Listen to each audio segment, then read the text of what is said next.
Sedano and Kap morning show. A hot Chicana from the barrio keeping it real. It's a Hyna Friday. It's a Hyna Friday.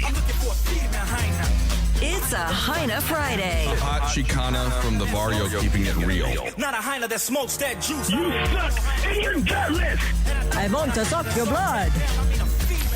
It's a Hyna Friday. Yeah, and as somebody who was younger and who was looking out for Big Bro at the But time. he was young. He wouldn't know not to get married. Yeah, what the hell would I have known at 21 years old? He was dropping Miami Heat everywhere. My point, don't you see that if he would have said to me, hey, listen, I'm dropping Miami Heat, you should be dropping Miami Heat. Let's go drop Miami Heat together. You know, let's go be Crockett and Tubbs. You know what I mean? The Sedano and Kap morning show is on the air. I woke up at 4:30 because I got to go to the bathroom, once, But, Only once per night? Only once, yeah. Hey, nice prostate. The biggest show in ESPN LA history. Because it's Friday, you ain't got no job, and you ain't got nothing to do. Give me a freaking break. Friday, gotta get down on Friday.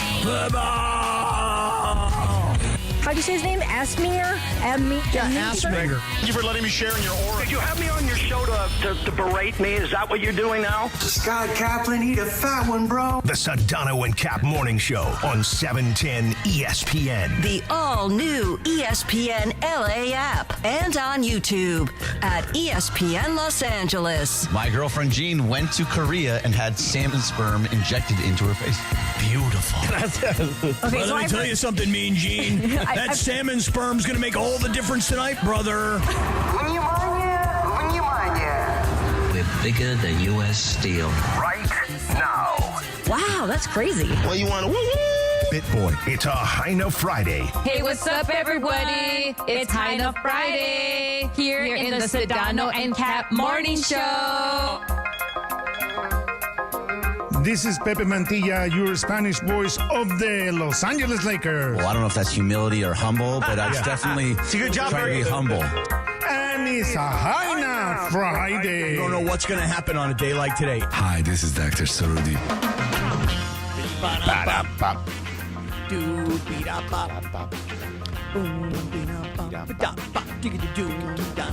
7:02 and 45 seconds. Yeah.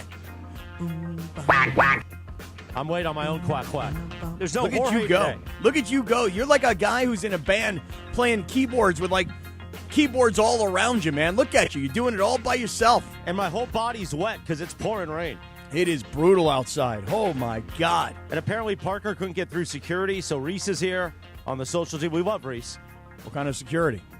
I don't know. They wouldn't let him in or something. I don't really know, actually. Starbucks security. Oh. But at this moment, before we get into travel, fun and frivolity, and Thursday Night Football, by the way, we should have picked Bills Texans. Yeah, I said that we should've picked I them. know. I told text you. you. Guys. I texted in the group yesterday. I told you What guys, happened? I told you we should have picked that game last night. Should have kept it tight around here. You know? We'd like to thank Jesse and Joey for participating. Pick up your commemorative Our Sister Whacked Us t-shirts at the door. That is a strange story. It is a final for the Bus family, unless you're Jeannie Bus. Well, for now. No, I don't think for now. Do you think that they're going to have Thanksgiving dinner together? Well, I would say that, we were on set yesterday when that story broke. I was on NBA Today yesterday, and Shams had the story. He had spoken to the Bus brothers. Literally spoken to them in either before we went on the air or during one of the breaks. And then we broke the news. Yeah, and then you saw the story in the The Athletic from Dan Wojcicki, where, I think it was Joey who said he hadn't spoken to his sister, or one of the brothers said he hadn't spoken to his sister in months. Come on, Joey. Joey! You're my brother, Joey. Come on. Very, throw the microwave over my head, Joey. Come on. Listen, that's I will say this about that. And, Cappy, I'd love to get your thoughts. Oh, good. I'm glad. I want to give them to you. Look, we expected mass change, did we not? Of course. When Mark Walter took over. But, so this is not a huge surprise. I think the way it's kind of been portrayed is part of the surprise, right? The way that the Bus brothers have portrayed their relationship, I guess, with both their sister and the front office. particularly in recent months. But those guys did a good job when they worked there. Like, they found a lot of the G League gems, Caruso, Reeves. They did a really good job on the draft. Like, they did a good job while they were here. And I've always been a big proponent of a bigger front office. But I can't sit here and deny the fact that those guys in particular in their role did an excellent job, I thought. So you'll have to alert me and everybody else to, you mentioned Caruso, okay, and that's one that stands to reason. When it comes to Austin Reeves, you and I have had this conversation over the course of many years, that Austin Reeves was a kid who, had a very decorated college career, and it always seemed odd to me that he wasn't drafted. And then the story on why he wasn't drafted has been because he told teams at the bottom of the second round in particular, don't draft me. I'm going to pick the and agent, choose. right. Yeah, right. So, do the Lakers get a ton of credit, or do the Bus brothers get a ton of credit for, quote-unquote, finding Austin Reeves? Or did Austin Reeves, and I'll put this again in quotes, did he pick the Lakers as an undrafted free agent? Well, I think two things can be true. I don't think he picked anything. Like, you can pick whoever you want, but they have to want you, and they have to scout you and find you.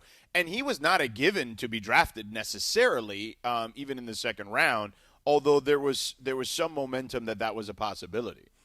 Yeah. Do you find this story to be surprising?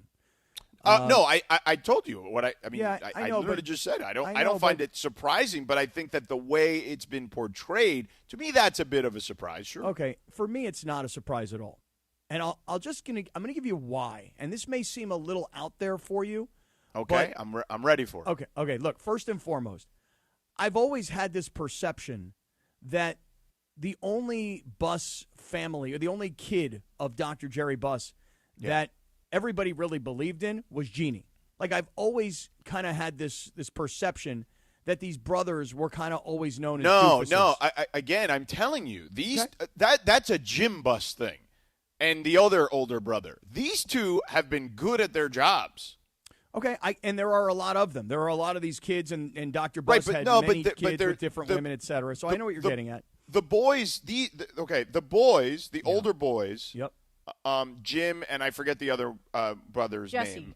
Jesse. No, I think that's the kids. No, Joey and Jesse are the younger ones. Come on, Joey. Come on, Joey. You're my brother, Joey. But Joey and Jesse, the younger ones, have done a good job for the. Name any young player that the Lakers have scouted here, particularly the diamonds and the rough types. They've done a good job, or have been at the forefront of making sure those guys were discovered to begin with and or developed. Yeah. So again, I have this perception, and again, maybe my perception is that there are multiple brothers that are different ages. That come Johnny from and Jim mothers. are the older ones. Yeah. Those are the ones you're thinking that were kind of. Particularly Jim was kind of a mess as the front office type. But Joey and Jesse, again, smaller roles. Mm-hmm. One in charge of scouting, one in charge of the G League. And those components were very successful for this Lakers franchise in recent years. So here's where a lot of the perceptions are built, though, George. I don't know if you ever watched the series that Jeannie produced called Running Point. And it was a comedic, dramatic. Don't roll your eyes at me. That's not a documentary. I'm not suggesting it's a documentary. It's Kate Hudson acting as Jeannie in a loosely created film. Loosely. You see, that's my point. You see, while you're rolling your eyes, here's what I'm thinking, okay? I'm thinking that the way Jeannie told her story was, this brother's an idiot, this brother's a dope, this guy's in rehab, this guy doesn't know which way to turn in the office place, he has no idea what's going on, the only reason he has this job is because of my father. Don't you see what I'm trying to get at here? Is that she told the story. It may have been slightly comedic, and it may have been exaggerated, but that's her telling the story. You think I'm way off on this?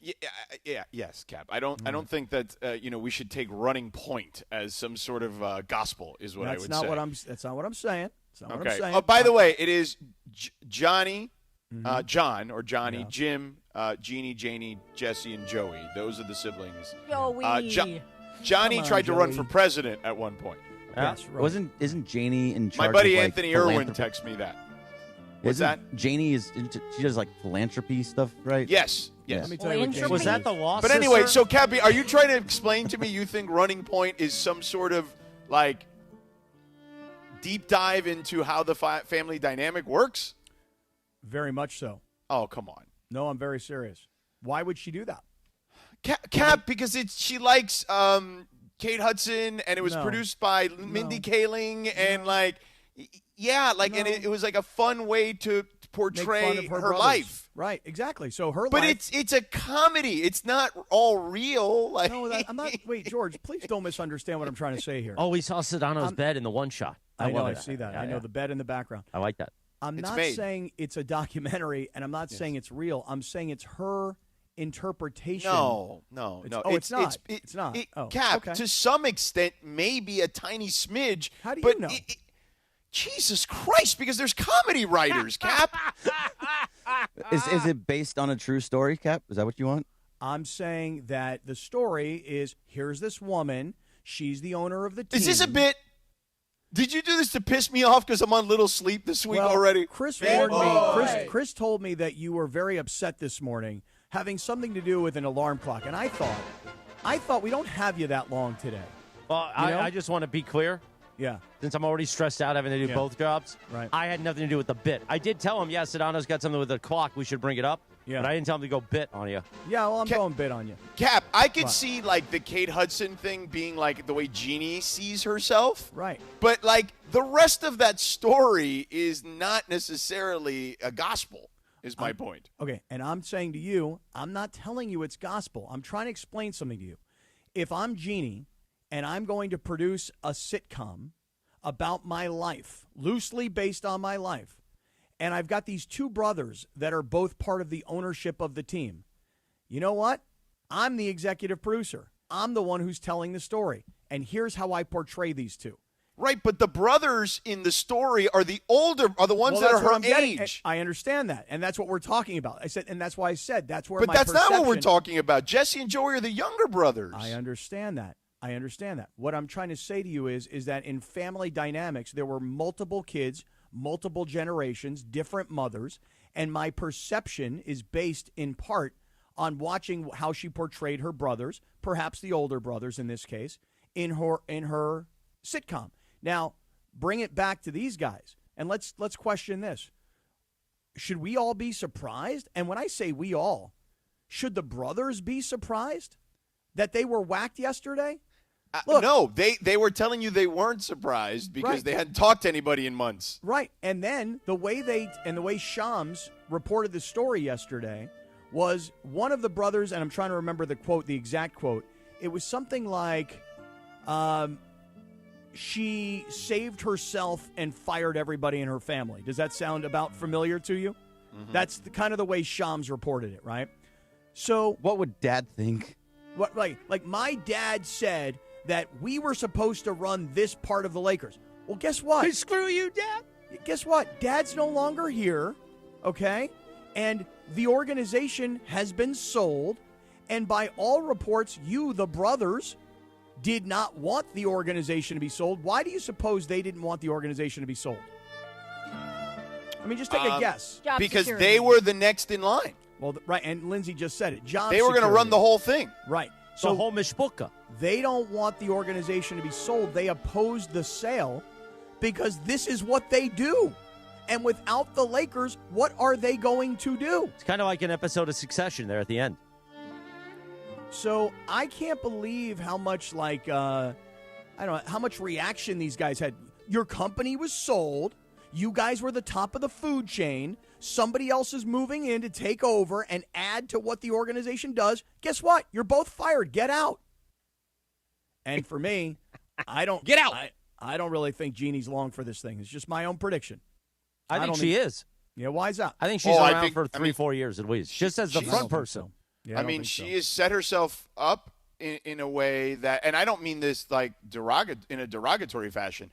She created the deal with Mark Walter.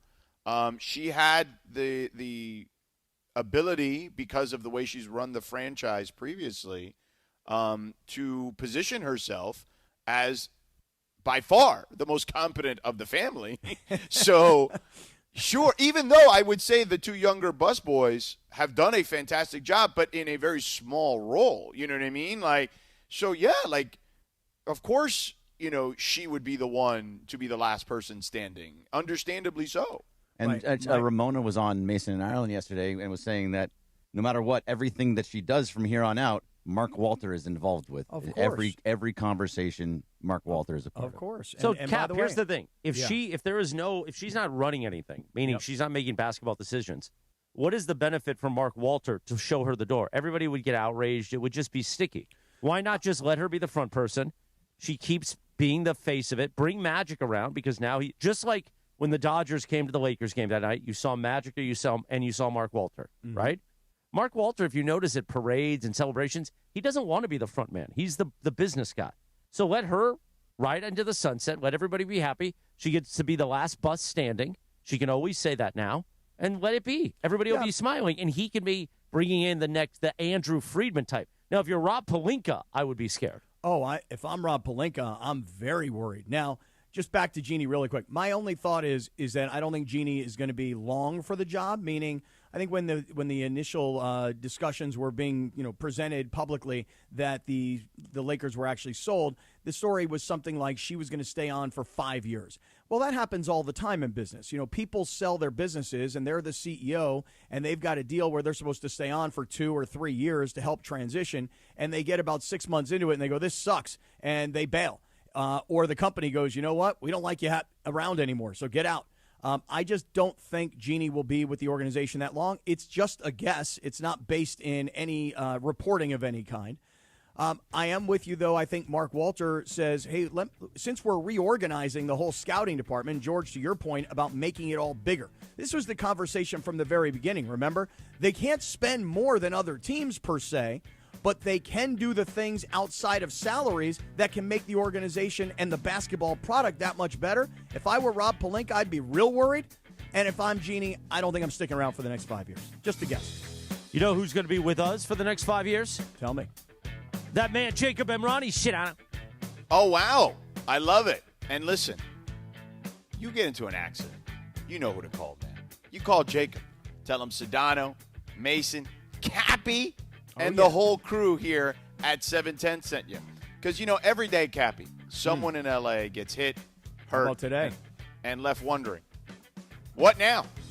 Right? I mean, you're right. It kind of laid out what you were discussing a moment ago. And that's what Jacob Emrani is here for. That's why Jacob Emrani does this. He's been fighting for people in this city for nearly 30 years, not for fame, not for attention, but because it matters.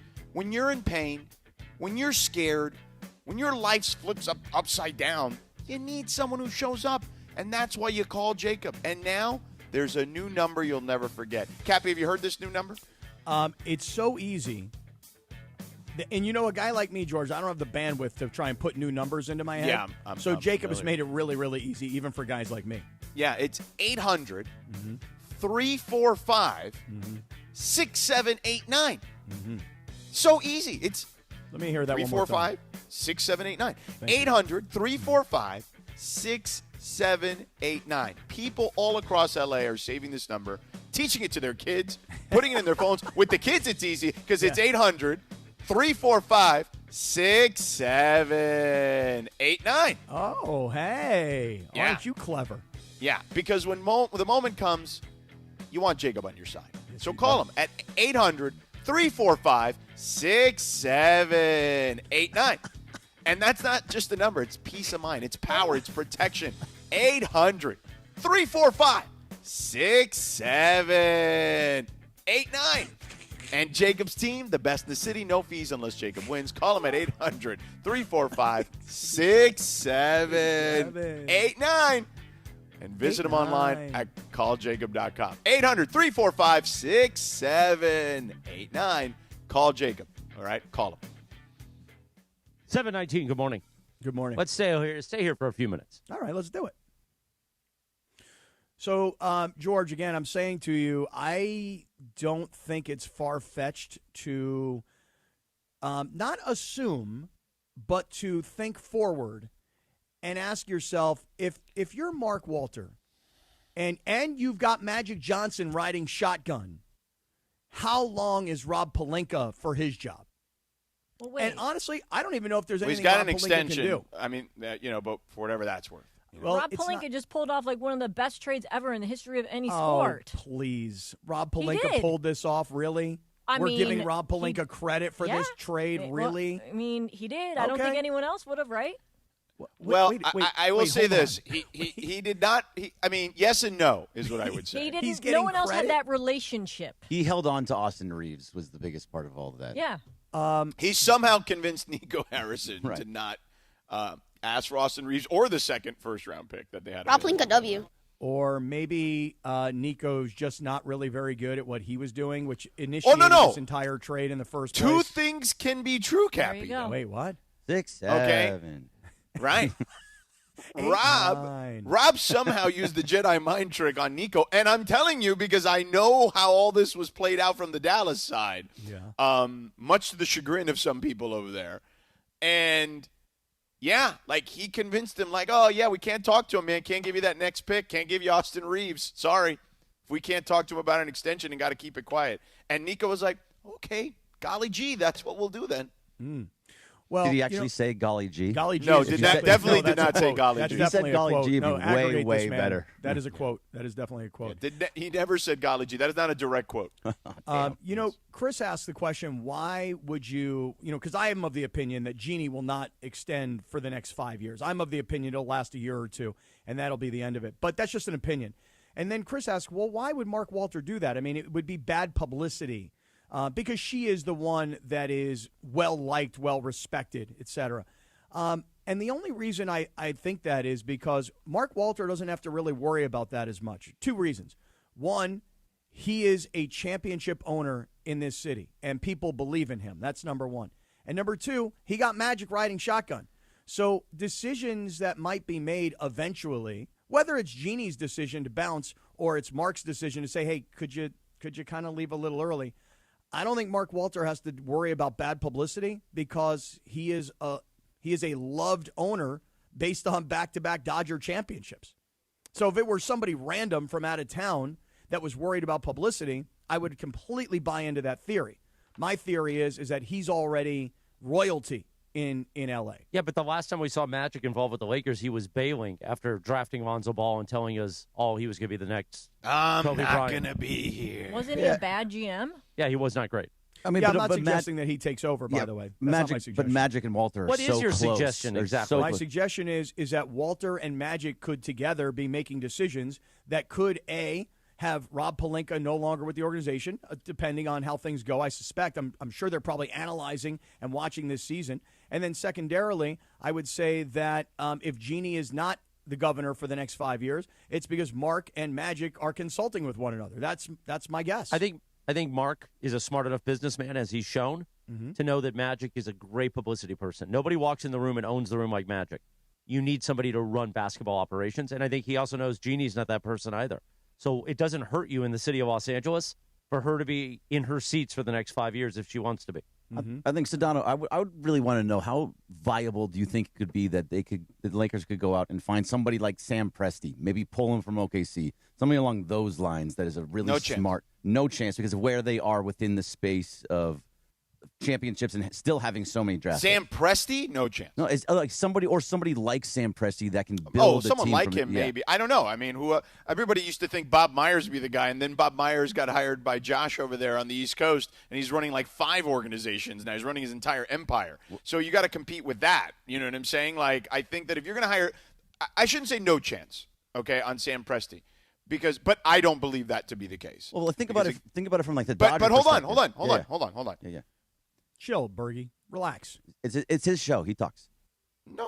I'm just saying, like, the Bob thing got me thinking. Can I talk? It's my show. Yes. Could you hire, and I am not saying Sam Presti would be this person, but what I'm saying, Sam Presti could you entice them by giving them a much larger role than just the Lakers? Perhaps. Because that's what Bob did. Bob didn't need to get back in the business. And then Josh Harris said to him, yeah, Washington Commanders, New Jersey Devils, the soccer team, the Sixers, all of it. You're overseeing all of it. Everybody that runs those teams reports to you.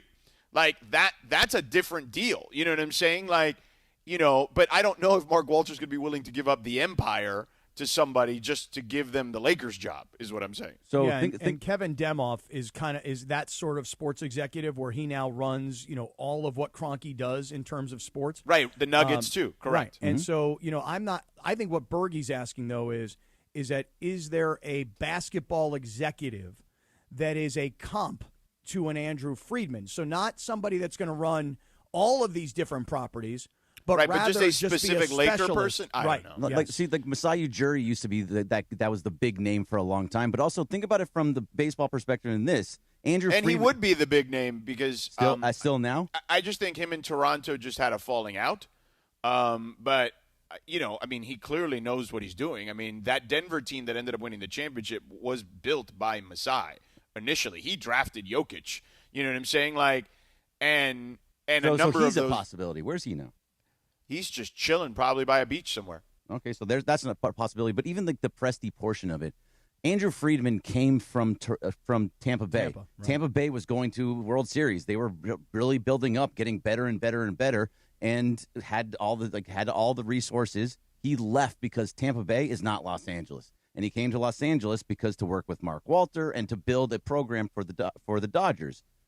Sam Presti is doing kind of the same thing where he has built something amazing in Oklahoma City, but that's not Los Angeles. That could still be something where they say, hey, you can do what you're doing here, you can do in L.A. I think that's not out of the realm of possibility. Let me ask you a question. Why would we'll use Sam Presti as the example. You have one of the youngest cores in all of the sport. You've paid them already. Yeah, I already have the answer. Like, why are you leaving that to come to the Lakers? I already have the answer. I say we do the answer next. Little tease him, don't tell him. You know what I mean, Cappy? I do. It's not that strange of an answer. It's pretty obvious. Oh, is it? Yeah. All right. Well, it's a Hyna Friday. 7:27 in the morning. Smile, mongrels. Oh, let me tell you this. Hold on real quick. Win the ultimate Sunday football prize pack at Cosm, Los Angeles. When you hear the cue to call, be caller number 7 to win a 4-pack of GA tickets for Sunday's NFL slate. 2 for the 10 a.m. games and 2 for the 1 p.m. games. Experience football like never before at Cosm, Los Angeles. Limited tickets at Cosm.com. Only with ESPN LA. We will answer that question. Plus, I want to hear about Sedano's alarm clock or whatever it was. The Sedano and Kap Morning Show on a Hyna Friday, back in 3 minutes. Mongrels.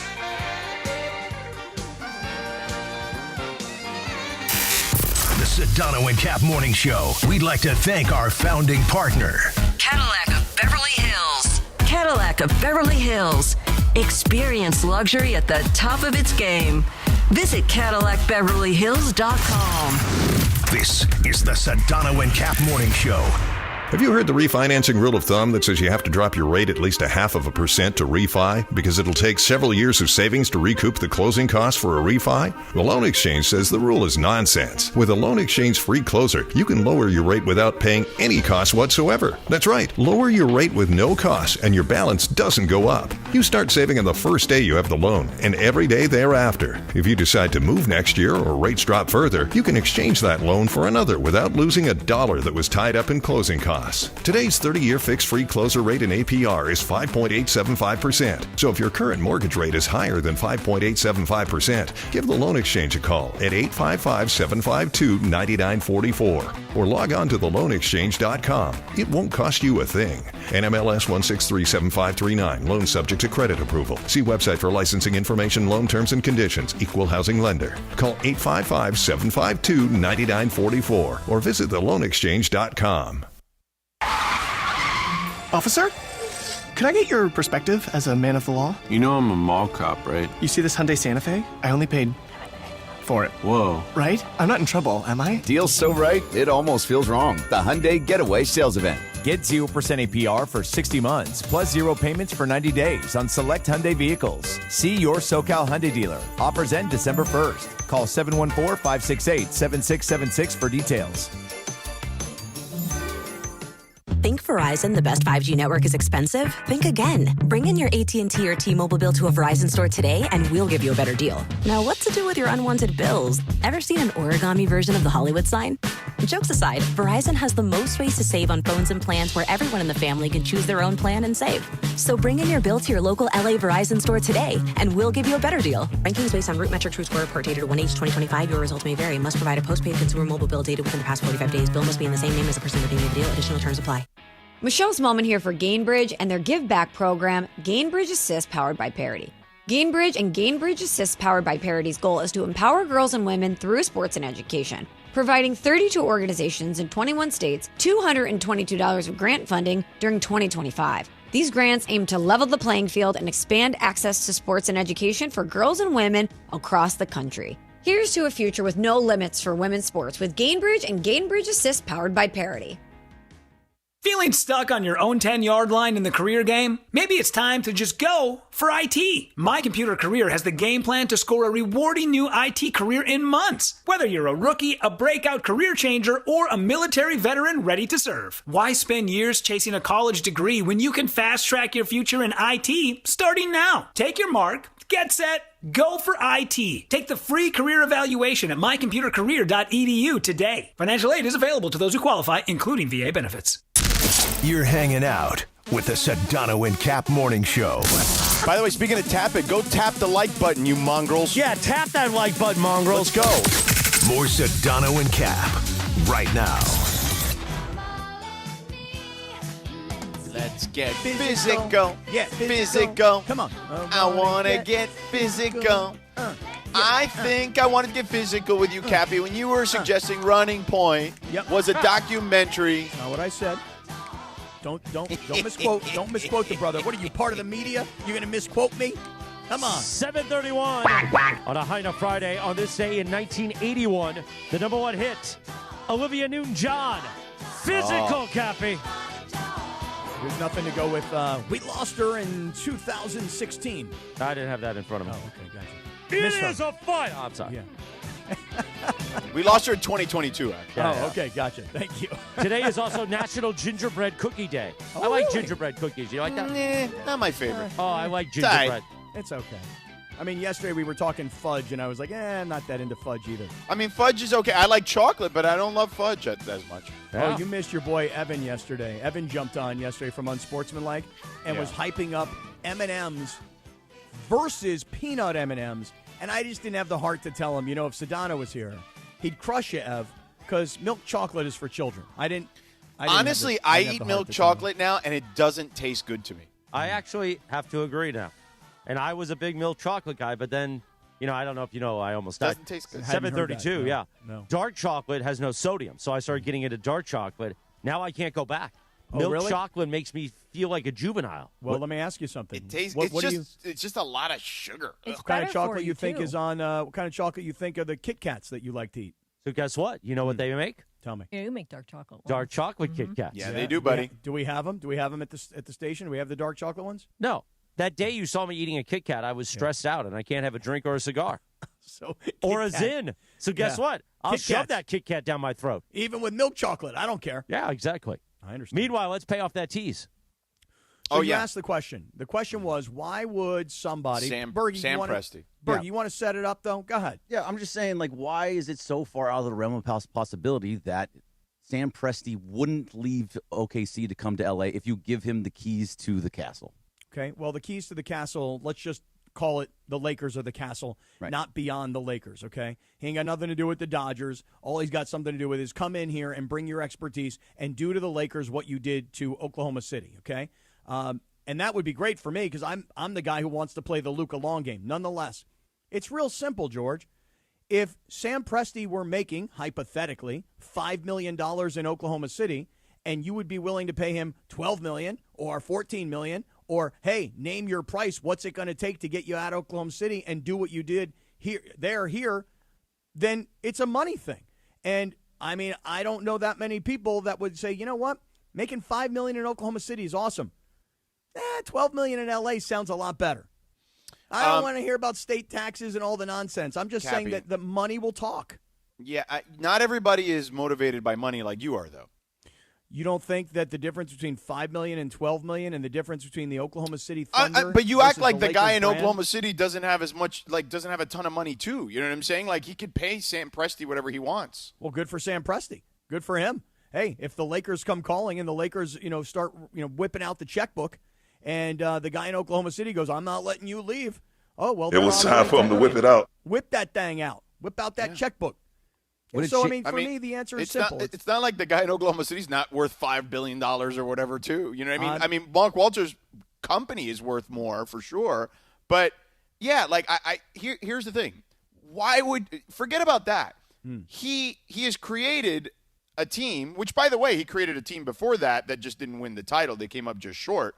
But he has now twice created a team in a stretch of a little over a decade that is championship worthy, and in this case, they are the defending champions and look even better, and they have a young core that is signed for the next 5-6 years. I'm just saying this, that if you are an executive in a sport, and we used Andrew Friedman as an example, and I think Andrew Friedman, Hooper Zex in the Mongrel chat made a great point. Maybe Andrew Friedman can end up being the Bob Myers. You know what I'm saying? Where how Bob runs Josh Harris's entire sports empire. I could see a potential scenario, and this is just a guess. I don't know anything about this, but I could see where Andrew Friedman would be the guy that runs the empire. Yeah, but I'm not talking about all the properties. I'm talking about just. No, I know you're talking specifically about the Lakers. I get that, but I don't. Just for basketball reasons, I wouldn't leave Oklahoma City right now. So the only reason I wouldn't leave Oklahoma City, also, as I take it against my point, is because you can't build the Lakers like you build OKC. You can't build through the draft and just and be bad for 5 years and just build up all these draft picks and just wait and hope that you get somebody like another Luka 7 years down the line. You have to have star with each other to make it work here. Right, but your whole point about using Presti as an example is who is the top basketball executive? Who is the guy that has built the best team? And if you're the Lakers and you have, again, I think it's pretty obvious, they all have championship aspirations, but if you are a championship owner and you've taken over the Lakers, and if you were going to look around the world of basketball and say, who's the best guy? We think it's Sam Presti. Let's go get him. How? He's got a great team. George, your point is well made. He's got a young team. These guys are all signed. And the Oklahoma City Thunder as a basketball team are set up to make a long run. But if you're the Lakers and you've got the brand and you've got the market and you've got the star power, and oh, by the way, you're willing to pay somebody an exorbitant amount of money, that's how you incentivize somebody to leave a great situation to come in and take over what is not currently a great championship situation. I mean, that's kind of what they did with Andrew Friedman, isn't it? They said, who's the best guy? He said, that guy right there. He's doing it with a very small amount of money in Tampa Bay. Somehow he's got Tampa Bay in contention every year, and they got no money to spend. Fine, go get him, give him a lot of money, and then arm him with a checkbook so he can go spend a lot of money. Isn't that what they did? That's exactly what they did. So basically now it looks like if Masai Ujiri is just sitting on the sidelines or is sitting on a beach somewhere with his toes in the sand, why not go get him to run everything? I think what we're talking about is, and this all goes back to the very beginning, who is going to be with the Lakers going forward and who is ultimately not going to be with the Lakers going forward. And Rob Pelinka, who has this job for a variety of reasons. I mean, one, obviously, he came from the agent world. He was Kobe's guy. He's got this relationship with Jeannie. When people have, called for his firing in years past, they've remained loyal to him. His relationships mean something, but they mean something to Jeannie, and Jeannie's not the ultimate decision maker anymore. So if I were Rob Pelinka, I'd be a little bit concerned about my future. So, Cappy, what if Jeannie goes to Sam Presti and says, I'll make you an executive producer on Running Point Season 2. Would that help bring him over? That's nice incentive right there. That's nice incentive. But now you've lost so many of your great characters, right? Unless maybe what you do is maybe Running Point 2, Season 2 is all about how the team gets sold and her brothers get whacked. I mean, just a thought. Oh, here it is. You see, Joey? Come on, Joey. You're my brother, right, Joey? Throw the refrigerator over my head, Joey. Come on, Joey. You're my brother. Do it for me. Come on. Take the microwave and throw it over my head, Joey. By the way, for those watching on YouTube, I'm deep in the YouTube chat today. It's actually, without Jorge, I feel like I'm doing more YouTube. I don't know why. Mm-hmm. But how good does Bergie's hat look?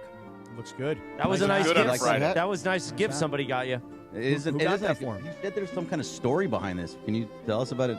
Yeah, maybe at some point. But it's got that 1990, the 100th anniversary of the Dodgers emblem. Turn your head a little bit. No, the other way. Turn your head the other way. Oh, the other way. It's No, brown. the other way. I did. I had it the other way. The You other told way. me to No, the change. other way. No, now the other way. Now the smile other at way. me while you do this. Smile Now at the me. other way. Yeah. Yeah, exactly. Put that head on a swivel, Bergie. I'm trying. It's a beautiful hat. Oh, man. I got to get. They didn't have my size. I'm 7.5. He's 7 3/8. Okay, and that's why he got the Right. hat and you didn't? It is a nice Well, no, hat. I was going to get his matching hats, but they didn't have my size. Oh. All right, well, that would have been nice. Who took that deep swallow just now? That Me. was George. Okay. Yeah. So George, real Getting quick, hydrated. let's talk about your morning because I heard you. I was preparing for things, and I heard you going off to Bergie, not at Bergie, but to Bergie about all kinds of tomfoolery and hijinks in your morning. Well, I mean, it started yesterday, right? So you guys saw me on the airplane briefly, and I called in briefly. I had to go from Dallas to L.A. My flight was delayed over 2 hours. Yeah. I Can landed you in explain L.A. that, by the way? I just want you to explain it because just back up for 1 second. You were leaving a game from Dallas, and you were supposed to go where? I was supposed to come here to North Carolina to do a game at Wake Forest. Okay, but instead, ESPN needed you to come back to L.A. to host NBA Today. Correct. But Because your Malika's flight- voice was gone. But your flight was delayed by 2 hours, and isn't there a time crunch somewhere in there? Correct. Okay, Yes. explain that part. Keep going. So at that point, I was texting with them like, hey, this is going to be tight. I had set up a car service situation so it would get me there ASAP. Mm-hmm. And luckily, I still landed. I think we landed at like 10:35. Originally, I was supposed to land like at 8:55 or something like that, or 8:45. All right. And then we get there, and we're on this big jumbo jet, right? Like, Mm-hmm. so we get there, and we go to like Terminal 4, American Airlines. Yeah. And the pilot's like, hey, so we can't get to the gate right now. And I'm going, you got to be freaking kidding Let me off this plane. And they're like, because the plane is too big for the gate, they have to tow us in. And I'm like, oh, my God, are you freaking serious? You Like, should have sent the pilot to Terminal H immediately. Oh, my God. Yeah. So I was waiting for that sound so I could just literally run off the flight. Mm-hmm. So I get off the plane. I'm literally, I'm jogging, I'm running because I want to get to the car to try to get to the studio as quick as I can. I eventually get there like 11:20. And what time is the show supposed to Show's start? at noon, but we're taping the last segment, too, so I can get out earlier because my next flight is at 2:10 from LAX, and I got to go downtown LA to LAX still. Okay. All right. And again, they closed the door 15 minutes before, so it's really 1:55 I got to be on by. So, so I get in there, I get dressed. I hear some commotion outside the men's What kind of closet commotion? What's the where I'm problem? getting dressed. You were in It the turns dressing out it was room. Lindsay and Clinton. I find What out are they later. doing in the Parker. closet? And Wait a Parker. second. Wait, what? Well, Wait, he was Lindsay? No, Is- I wasn't in the closet. We were outside. Not in, of but it. outside. Oh, Outside. okay. Yes. I Parker seemed and odd. I went over to LAPC Mm-hmm. to the Champions Lounge to shoot. Just for the audience, LAPC is the TV building. Yes, the TV building, to the Champions Lounge to shoot a social video for Stella Rosa. And Okay. Clinton tagged along, and we went over there, and he was like, oh, I was like, they're about to tape NBA Today.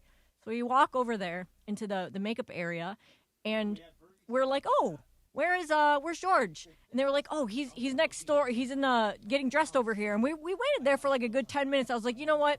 He's probably really going through it right now. Like, he's probably got to, like, get Well, I had all to the way completely ready. change Right. into a suit. Right. So Get all the way and, ready. and get it all unpacked Right. from my suitcase. Did you have a steamer or no? I did, yes. Oh, good. Like a travel steamer? Or the No, steamer they have the one TV? in the Oh, in the yeah. men's closet. Yes. They have you get dressed So in a closet? Well, it's a pretty big closet. It's like a walk-in closet. Yeah, The you could dressing fit room. you could fit Bergie and I in there if you need to. Yeah. A dressing room. It's not really a dressing room. I guess it's a dressing room, not, walk-in closet or whatever. So anyway, I get in there, I run out, I get into makeup, I run onto the studio, onto the set. Everybody's waiting for me. We tape the last segment, and then we do the show, right? We do the show. I run off before the last segment airs. I get undressed very quickly. I even forgot to take the damn makeup off. And I run out to like the JW Marriott where I set up the Uber. to then take me back to the airport. I make it with a decent amount of time, I might add. But I was starving. I hadn't eaten anything since like the first thing in the morning in Dallas at like 6 in the morning. So I bought like a crappy ham sandwich and a Gatorade and ate that on the flight to start until, we were going. And then we had crazy turbulence. But anyway, long story short, Cappy, that was the situation. Then I ended up getting here to Charlotte, drove 90 minutes to Winston-Salem, didn't get into my hotel until like past midnight, went to bed around 1. But this room, and people who travel or have traveled at any point, but most recently, it's a recent phenomenon. A lot of these rooms these hotels to save money, have like a particular light switch that powers the whole room. The whole room, right? You got to put the key card in it? Right. No key card. This one is just a light switch, but right, same concept. Mm-hmm. And so I'm charging my phone. But first night in a new hotel, I'm all out of sorts, right? I haven't slept well. I'm hopped up on caffeine. Usually what I do is I'll take some melatonin gummies, and then I will put on like a green noise app that I have that'll literally put me to sleep in like 20 minutes. And so I do that. And then I wake up at like, I don't know what time it was because I could see the sunlight was creeping through the blinds a little bit. And I'm going to the bathroom. And then I come back and I grab my phone to see what time it is. And my phone won't turn on. Uh-oh. And I realize, wait, the sound app is off. And I'm like, oh, my God, this is one of those stupid rooms that has the power switch that is powered by one of these light switches. Light switch, yeah. So I'm in a panic. I don't know what time it is. I'm like, it's daylight, but it's cloudy. I'm like, what? So I can't get anything. My laptop is also dead, so I can't have that work. So I'm like, what do? I turn on the TV. I'm like, it's the morning. Some show has to have the time on in like the corner on like a bug. I turn on Get Up, and it says like 8:23 or something. I'm like, okay, God, thank God. So that was my morning. I was like, I woke up in a panic thinking, am I late to the radio show? Did I oversleep because the alarm didn't go off that I had set on the phone because the phone was dead? But thankfully, I had time to charge things enough to be able to do the show and whatever. But, yeah, it was a panic this morning. Well, I understand. I will tell you, I cannot meet that story, George. So let's not do the story, and let's do it next. How about that? Oy vey. Well, I mean, it's 7:47. We're behind, and we got Picks Against the Spread and Sean Cody coming up next hour. Quack, quack. Yeah. Well, I just want to say one thing. And I'm sure your story was going to be like 5 minutes of setting it up. It was just going to be exhausting, man. Quack, quack. Tell us about Ocean Subaru.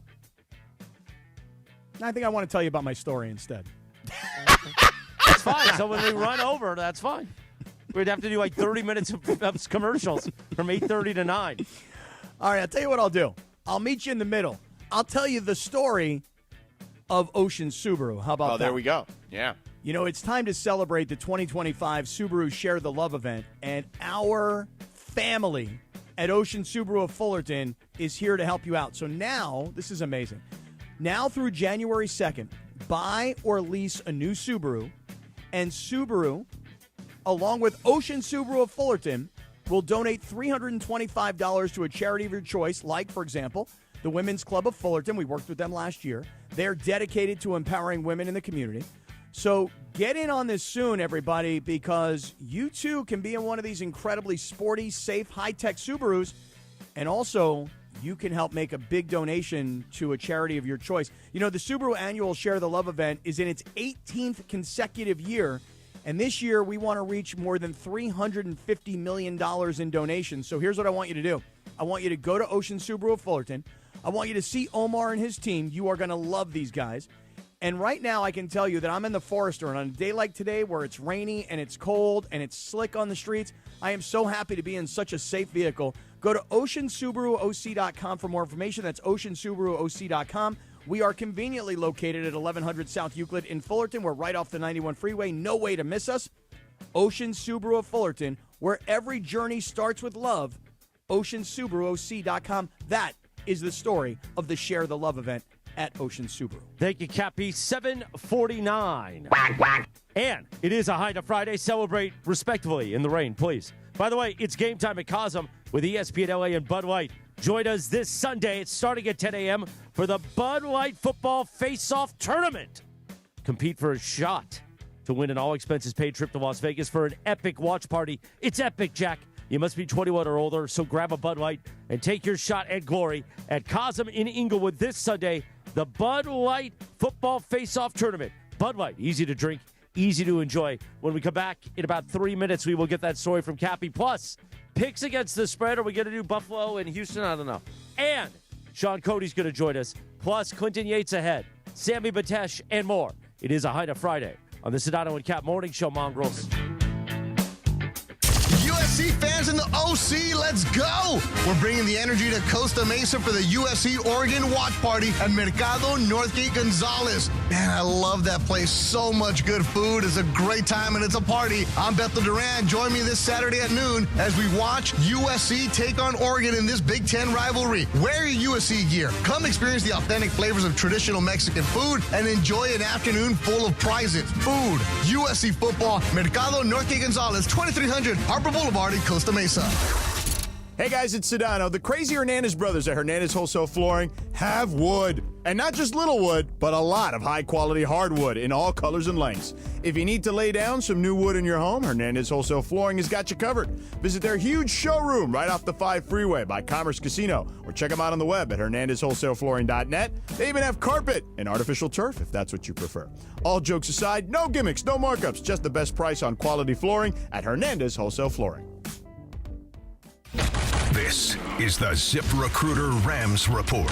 Here's Travis Rogers. The 8-2 Los Angeles Rams are hosting the Tampa Bay Buccaneers, leaders in the NFC South, on Sunday Night Football. We're going to get you started at 3:15 in the afternoon with the Toyota Rams countdown to kickoff with me, Travis Rogers, and Sua Cravens live from Cosm. Then all of your play-by-play action. J.B. Long, Maurice Jones-Drew, and the Super Bowl champion DeMarco Farr will have all of the game for you, followed immediately by the Rams postgame show with myself, Sua Cravens, and Chris Morales live from Hollywood Park Casino. The Rams, by the end of Sunday night, could be the number 1 seed in the NFC. The Philadelphia Eagles have to take on the Dallas Cowboys earlier in the day, and if the Rams can take care of business against their former quarterback, Baker Mayfield, and the Buccaneers at SoFi Stadium, the Rams would be on top of the NFC. Kickoff at 5:20 on Sunday night. With Friday's Rams Report, I'm Travis Rogers. This is the ZipRecruiter Rams Report. Powered by ZipRecruiter. Looking for your next great hire? Try ZipRecruiter for free at ZipRecruiter.com/LA. When it comes to hiring, other job sites are still huddling while ZipRecruiter's already in the end zone. That's why over 4 million businesses have used ZipRecruiter to hire, and why 4 out of 5 employers who post on ZipRecruiter get a quality candidate within 1 day. Get in the end zone with ZipRecruiter, the smartest way to hire. Try it for free at ZipRecruiter.com/LA. That's ZipRecruiter.com/LA. Hey, Doc, nice office. Quick question. If you had to choose, would you give yourself a root canal or run payroll? Run payroll, no question. Seriously? Well, have you run payroll before? Paying my team with Gusto couldn't be easier. Gusto gives me unlimited payroll runs, next-day direct deposits, and automatically files my taxes. Saves me time. Wow, that's nice. Over here, Doc. I run payroll too. Choose payroll without the pain. Visit gusto.com/radio to sign up for free. Clinton Yates here. The holidays are upon us, and so are the savings at Total Wine & More. Discover thousands of wines, spirits, and beers like my favorite, IPAs, perfect for every celebration and every budget. From bold reds to sparklers, you'll find the perfect wines to raise a glass this season. With the lowest prices for over 30 years, you'll always find what you love and love what you find only at Total Wine & More. Curbside pickup and delivery available in most areas. See TotalWine.com for details. Spirits not sold in Virginia and North Carolina. Drink responsibly. Be 21. Hey, this is Rich Eisen. You're starting your day with the Sedano and Kap Morning Show on ESPN LA. Don't forget my show. The Rich Eisen Show is coming up this morning at 9 on 710 ESPN and the all-new ESPN LA app. Now, back to the Sedano and Kap Morning Show. Watch, you'll see, I'll find her and you'll be crying when I find that feed behind her. 7:54, good morning. The Sedano and Kap Morning Show on a Hyna Friday. Now, real quick, because we got picks against the spread, and Sean Cody, the USC legend, coming up in the 8 o'clock hour. We play this song not just because it's a Hyna Friday, A hot Chicana from the barrio, keeping it real. Thank you, Mike Trudell. The first time I was exposed to this song was when I was very young, working on a different morning show. That morning show back at KRLA in the early 90s was hosted by my father. And today is his birthday. So happy birthday to the Mooch. Happy birthday, Mucho Morales. Yeah, how about that? Before you guys were yelling at me, and Tony Bruno was yelling at me, and Keyshawn was yelling at me, he was throwing carts at my head, saying, hey, kid, I'll send you home. I'd be like, I'm 10. Where am I going to go? Let's just finish the morning show, Pops. No, walk home. Yeah, walk home from the Mid-Wilshire District to Whittier, Jack. You get on foot and you walk home because you're punished because you didn't get me the right cart. Yeah. I miss those days with cart stuff. Yeah. Quick question. Shoot. What are the games we're doing so I can write them down? Oh, yeah, right. The ones here at the 7:45 segment? I think so, yeah. That's okay. Okay, thank you. So Panthers, Niners, Colts, Chiefs, Steelers, Bears, Browns, Raiders, Bucks, Rams, and we should have done Texans, Bills yesterday. That's what I said. I tried to tell everybody in our group chat that we should have Actually, done you were against it. Captain, You were like, said, are we really? really picking Off the games air? via text? Really? Right. Well, and George is like, well, we got to keep it tight, so we should be picking this one off there. I'm like, get out of here, tight. Come on, man. This is one of our favorite things that why we are do. we not doing Cowboys-Eagles? Why aren't we What do you doing mean? Cowboys, Why not? Eagles? Cowboys-Eagles. That's a good game. Oh, why is Cowboys-Eagles not happening? Oh. No, seriously, why is Cowboys-Eagles not happening? What would you take? I would take out Steelers-Bears, but that's I just might me. take out Steelers-Bears, too, yeah. I don't know. We should figure this out quickly, though. Well, we got a few minutes. Well, we got to keep it tight. We got to keep it tight. We do have to keep it tight. Right. By the way, Cappy, you know what Pops is getting for his birthday? You know. Tell me. Oh, Yep. well, I could think of a few things that Pops might be getting, but how about a nice new pair of Skechers? He's how about getting that? 2 pairs of Skechers. Really? I'm taking him to the Skechers store today. Oh, wow. Say, get those Skechers, sucker. Yeah. Meanwhile, why don't you tell us about our other friend, Damon Wines, the CEO of Seller's Advantage, while Sedano contemplates which games we will pick. Well, I'll tell you this about Damon Lyons. If you drive around L.A. and you see all those billboards up on the streets, it's like a competition. Jacob wants a piece of this pie. Damon and Seller's Advantage want a piece of it, and Abner Gatt does too. I'm seeing more and more billboards for all of our great partners, including Seller's Advantage. Listen, if you've been thinking about selling your home, now is such a great time to be doing that because you guys are hearing about things in the news. Interest rates, are they going down? Does that mean more people are going to look to buy? Here's what I would tell you. Selling a home can sometimes be a very complicated process if you've ever gone through it. First, you got to hire an agent. Then that agent's going to come to your house, and the agent's going to go, you know what, paint the walls, fix the landscaping, do this, do that. Hey, how much is that going to cost? 40, 50 grand. I don't want to spend that kind of money. I want to sell my home, I want to take my money, and I want to get on my way. So here's the first thing I would say is call Seller's Advantage because now you're not dealing with agents. That's the first part of it. The second part of it is Seller's Advantage is going to make you a competitive cash offer, which means you don't have to worry about the deal falling through 5 or 6 weeks in advance. They're going to pay you in cash, and they're going to make this transaction happen really, really quickly. So that's going to be really great for you. And then here's the last part, which makes it even better.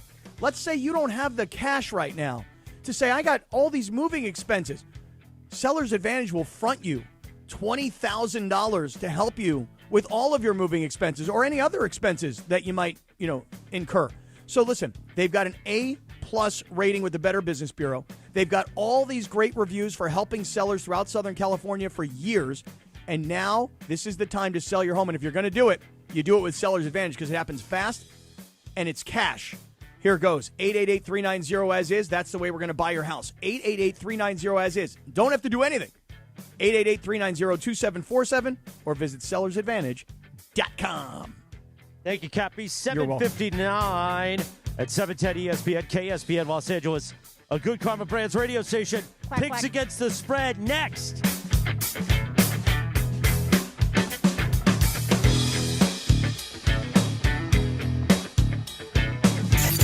The Sedano and Kap Morning Show. We'd like to thank our founding partner.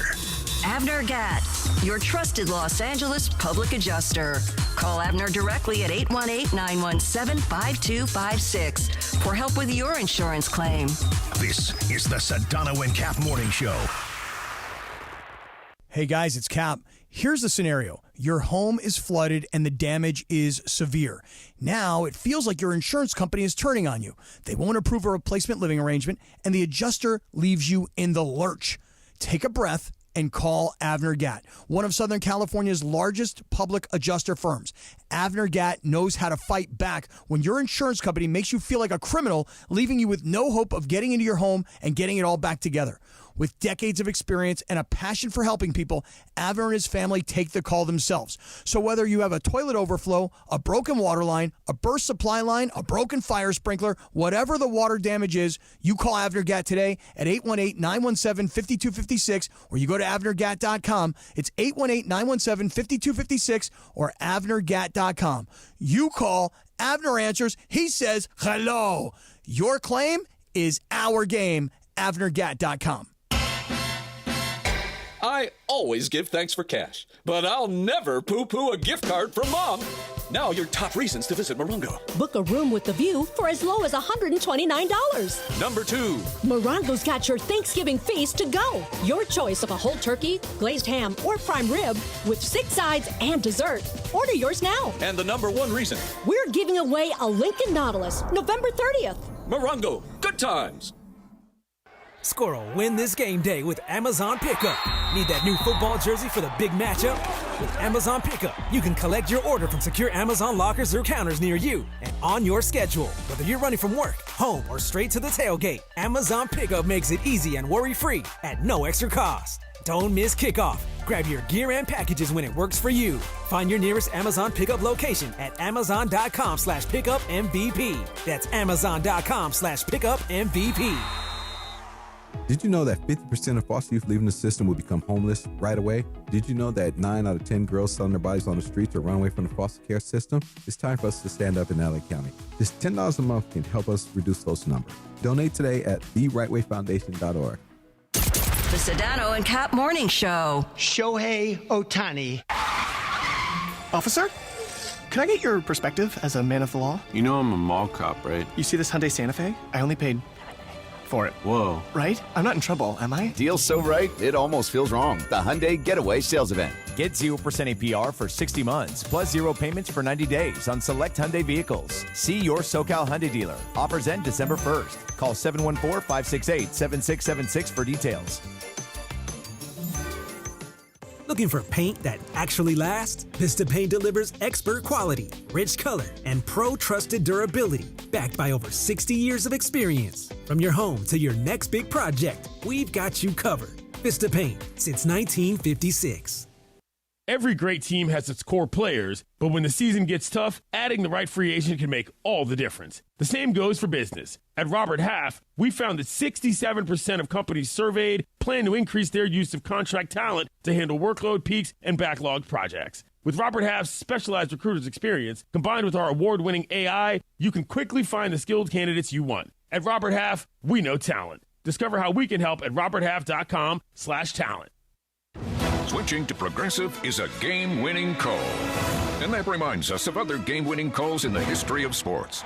So it was the fourth quarter and we're down by 5. Sweat pouring down my face. Suddenly it hit me. If only I could wrap part of the towel around my forehead.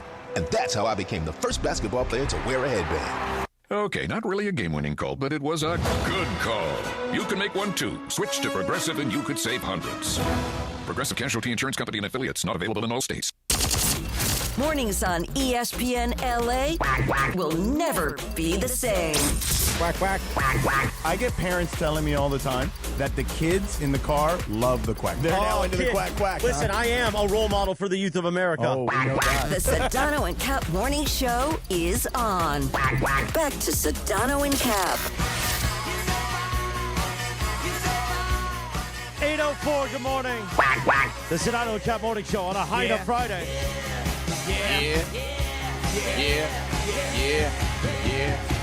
Yeah. On this day in 1987, the number 1 hit, Billy Idol, Money, Money.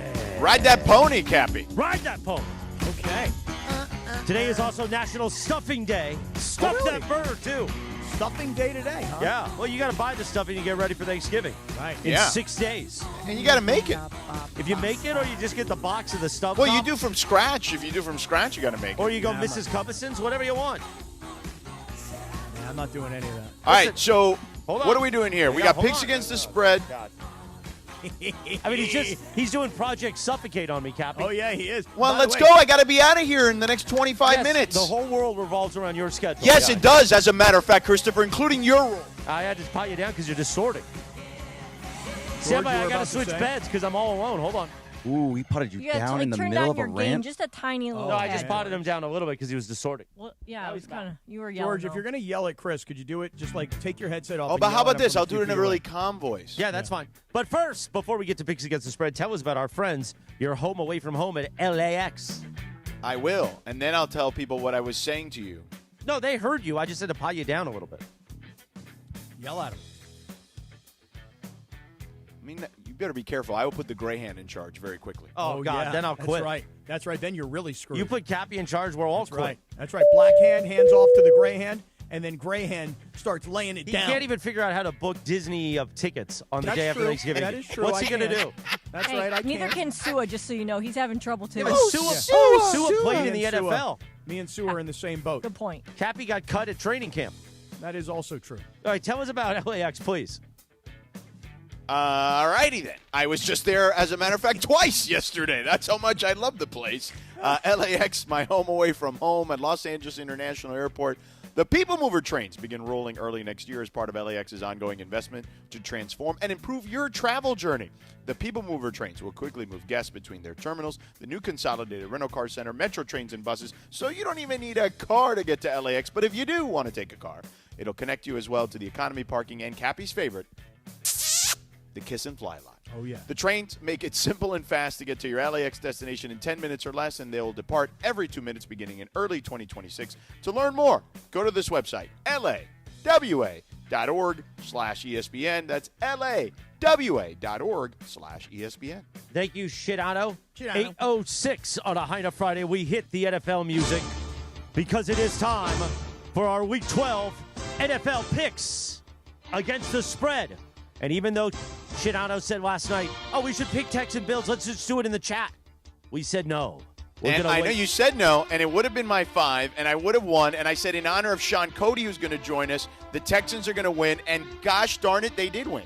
Well, will we ever get to Sean Cody first? We have to figure out how to do picks against the spread in 6.5 minutes.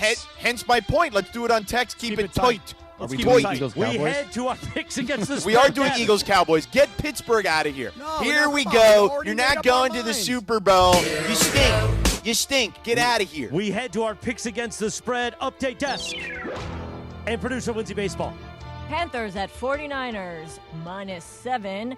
I'll go first. I've got San Francisco, and that's my 2. Berg, how about you? So I need to think about what everybody else is going to pick and go opposite. So I think that this one's low, though. I think the Panthers are going to cover this one. I'm going to move Panthers 1. Well, at this rate, we're never going to get to Sean Cody. That wasn't that slow. I went. No, that was fine. Go ahead. Christopher. Well, I need to make a point, so I will take Panthers. Dang and it. that is my 5. Ooh, wow. Whoa. Wow, Panthers Sedano. 5? Wow, that's a big Holy number on moly. I got to make up points.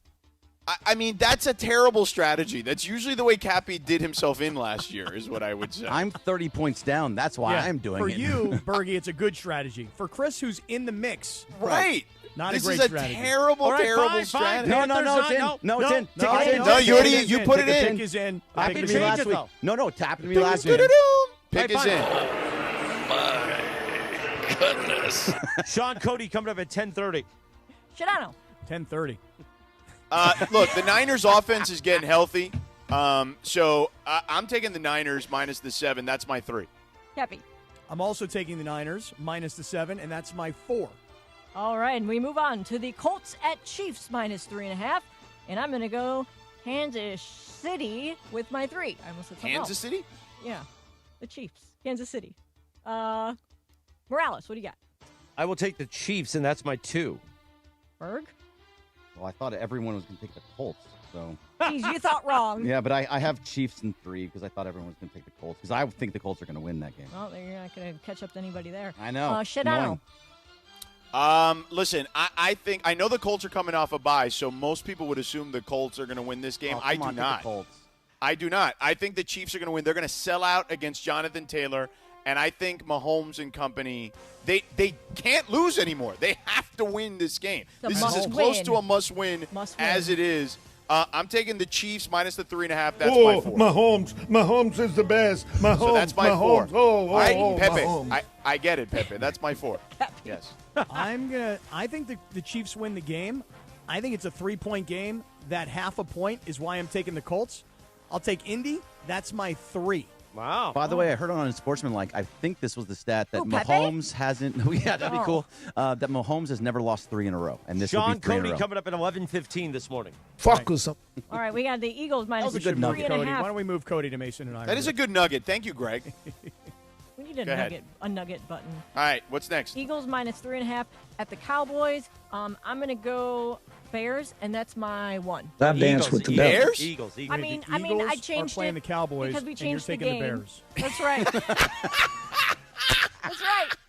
Davis Mills, okay? Davis Mills. There you go.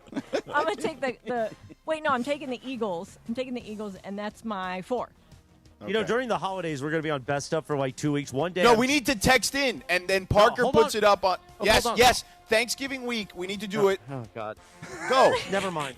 Just What? What do you want to do? I was going to say Everything you.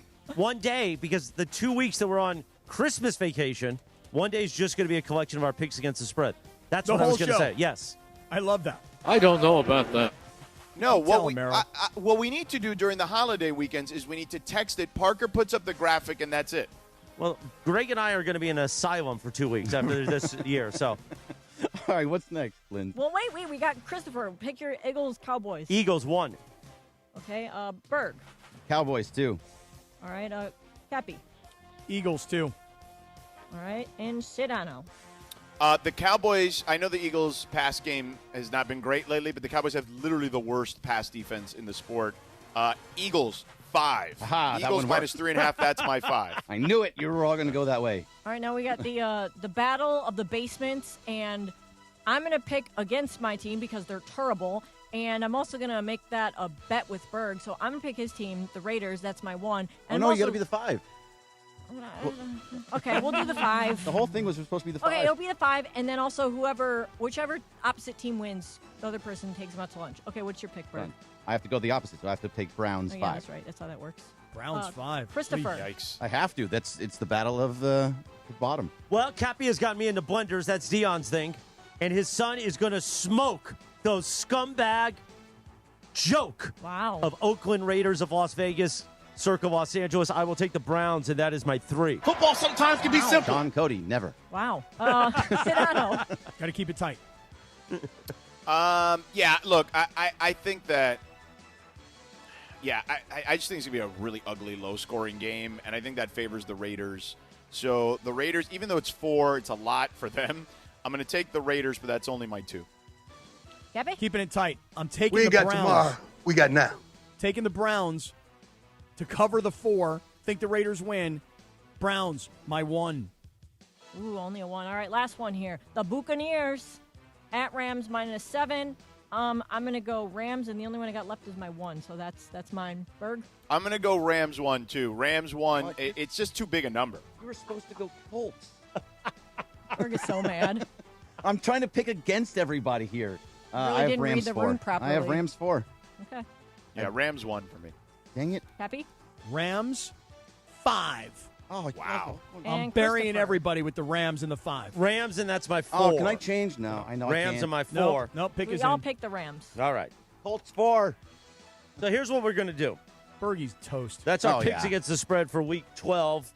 We will have a fun graphic over the What's weekend. the status right now of the picks? I don't know. Is Cappy still winning? No, you're No, winning. you took You're the lead winning. last You're week. number buried 1. the lead. You're winning. You're up Wow. on Cappy by all right. 5. How much? By how much? By 5 points. Oh, but Yeah, that's you had a good nothing. week. You had a good week. No, but last that's week, and I had a nothing. bad 5 week. can be eliminated very quickly. Like this week. Yeah, Berg is Right. about 30 behind everyone else. So Yeah, what? I'm So is 31 Cappy in behind. second? Yeah, so you have 92. Cappy's got 87. Christopher has 79. I have Oh. 74. Briones is 66, even though he missed a week. Now he's going to miss the second week, and he's still going to beat Berg, who has 61. Sounds very like it's possible. come down to a 2-team race to me. No, Chris is Still still early. within striking distance, but No, it's but not he's- looking great. All Well, right, here's but what we now got to he's do. We got to strategizing, produce you know? live on the air here. So Okay, we are let's going to produce. stay here.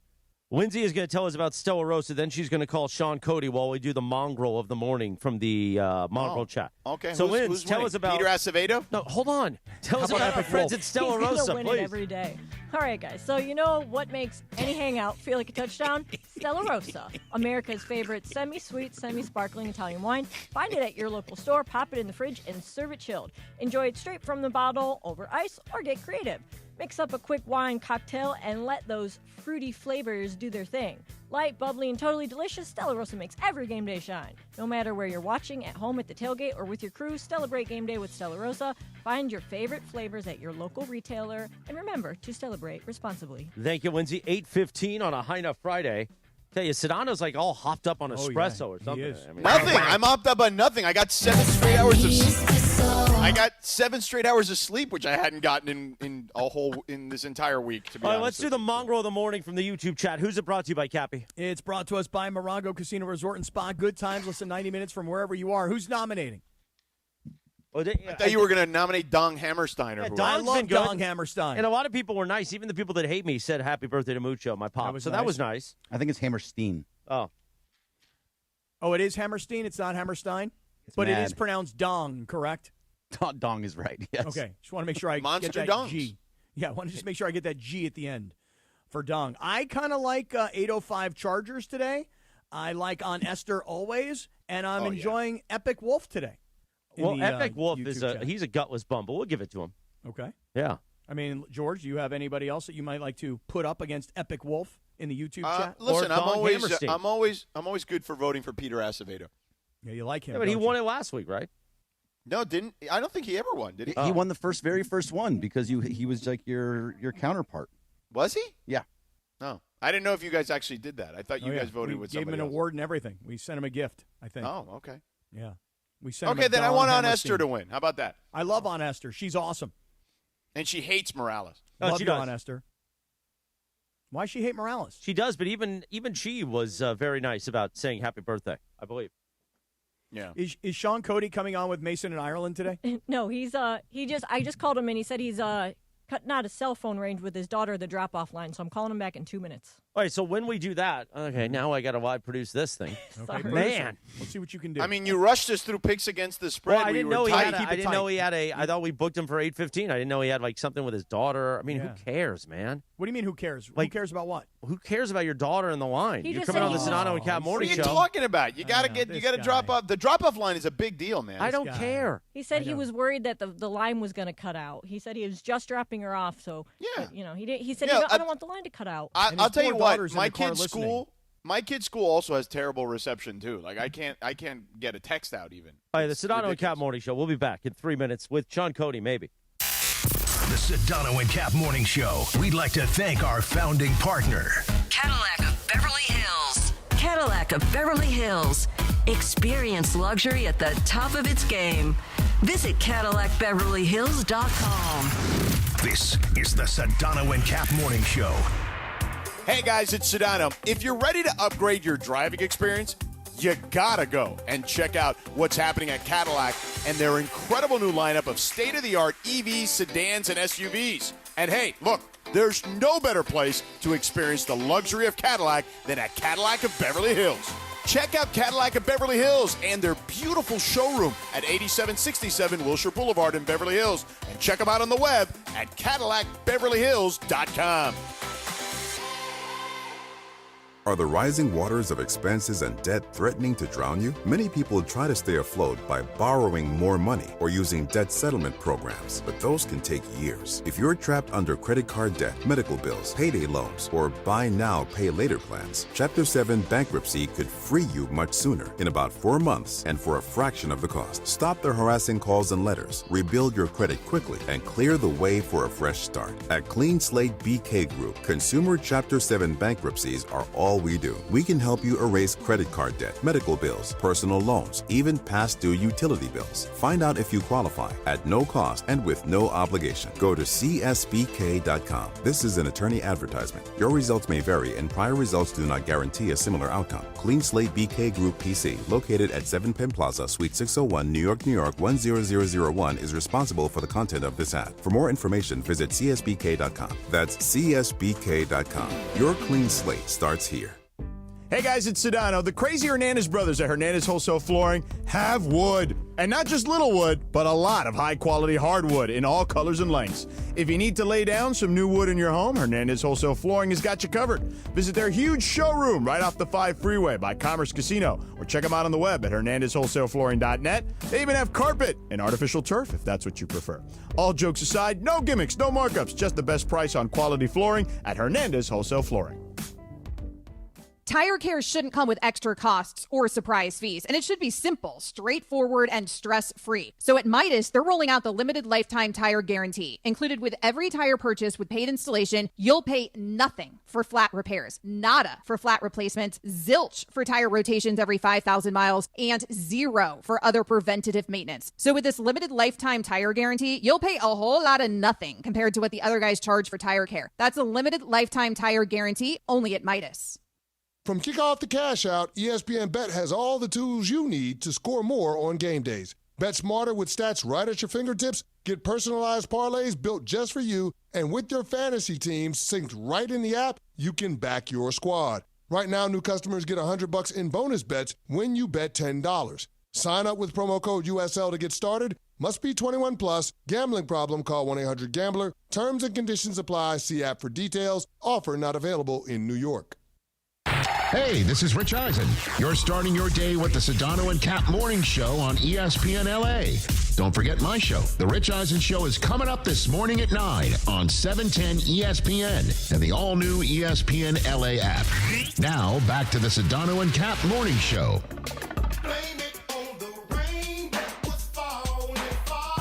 8:21, good morning. The Sedano and Kap Morning Show on a Hyna Friday. We play Blame It on the Rain because Sean Cody's finally through the rain and through the kids' check-in line or something. I don't know. But you know, Sean Cody's a Whittier boy, so he knows all about the Hyna Fridays. Sean Cody joins us now on the Sedano and Kap Morning Show. Good morning, Sean.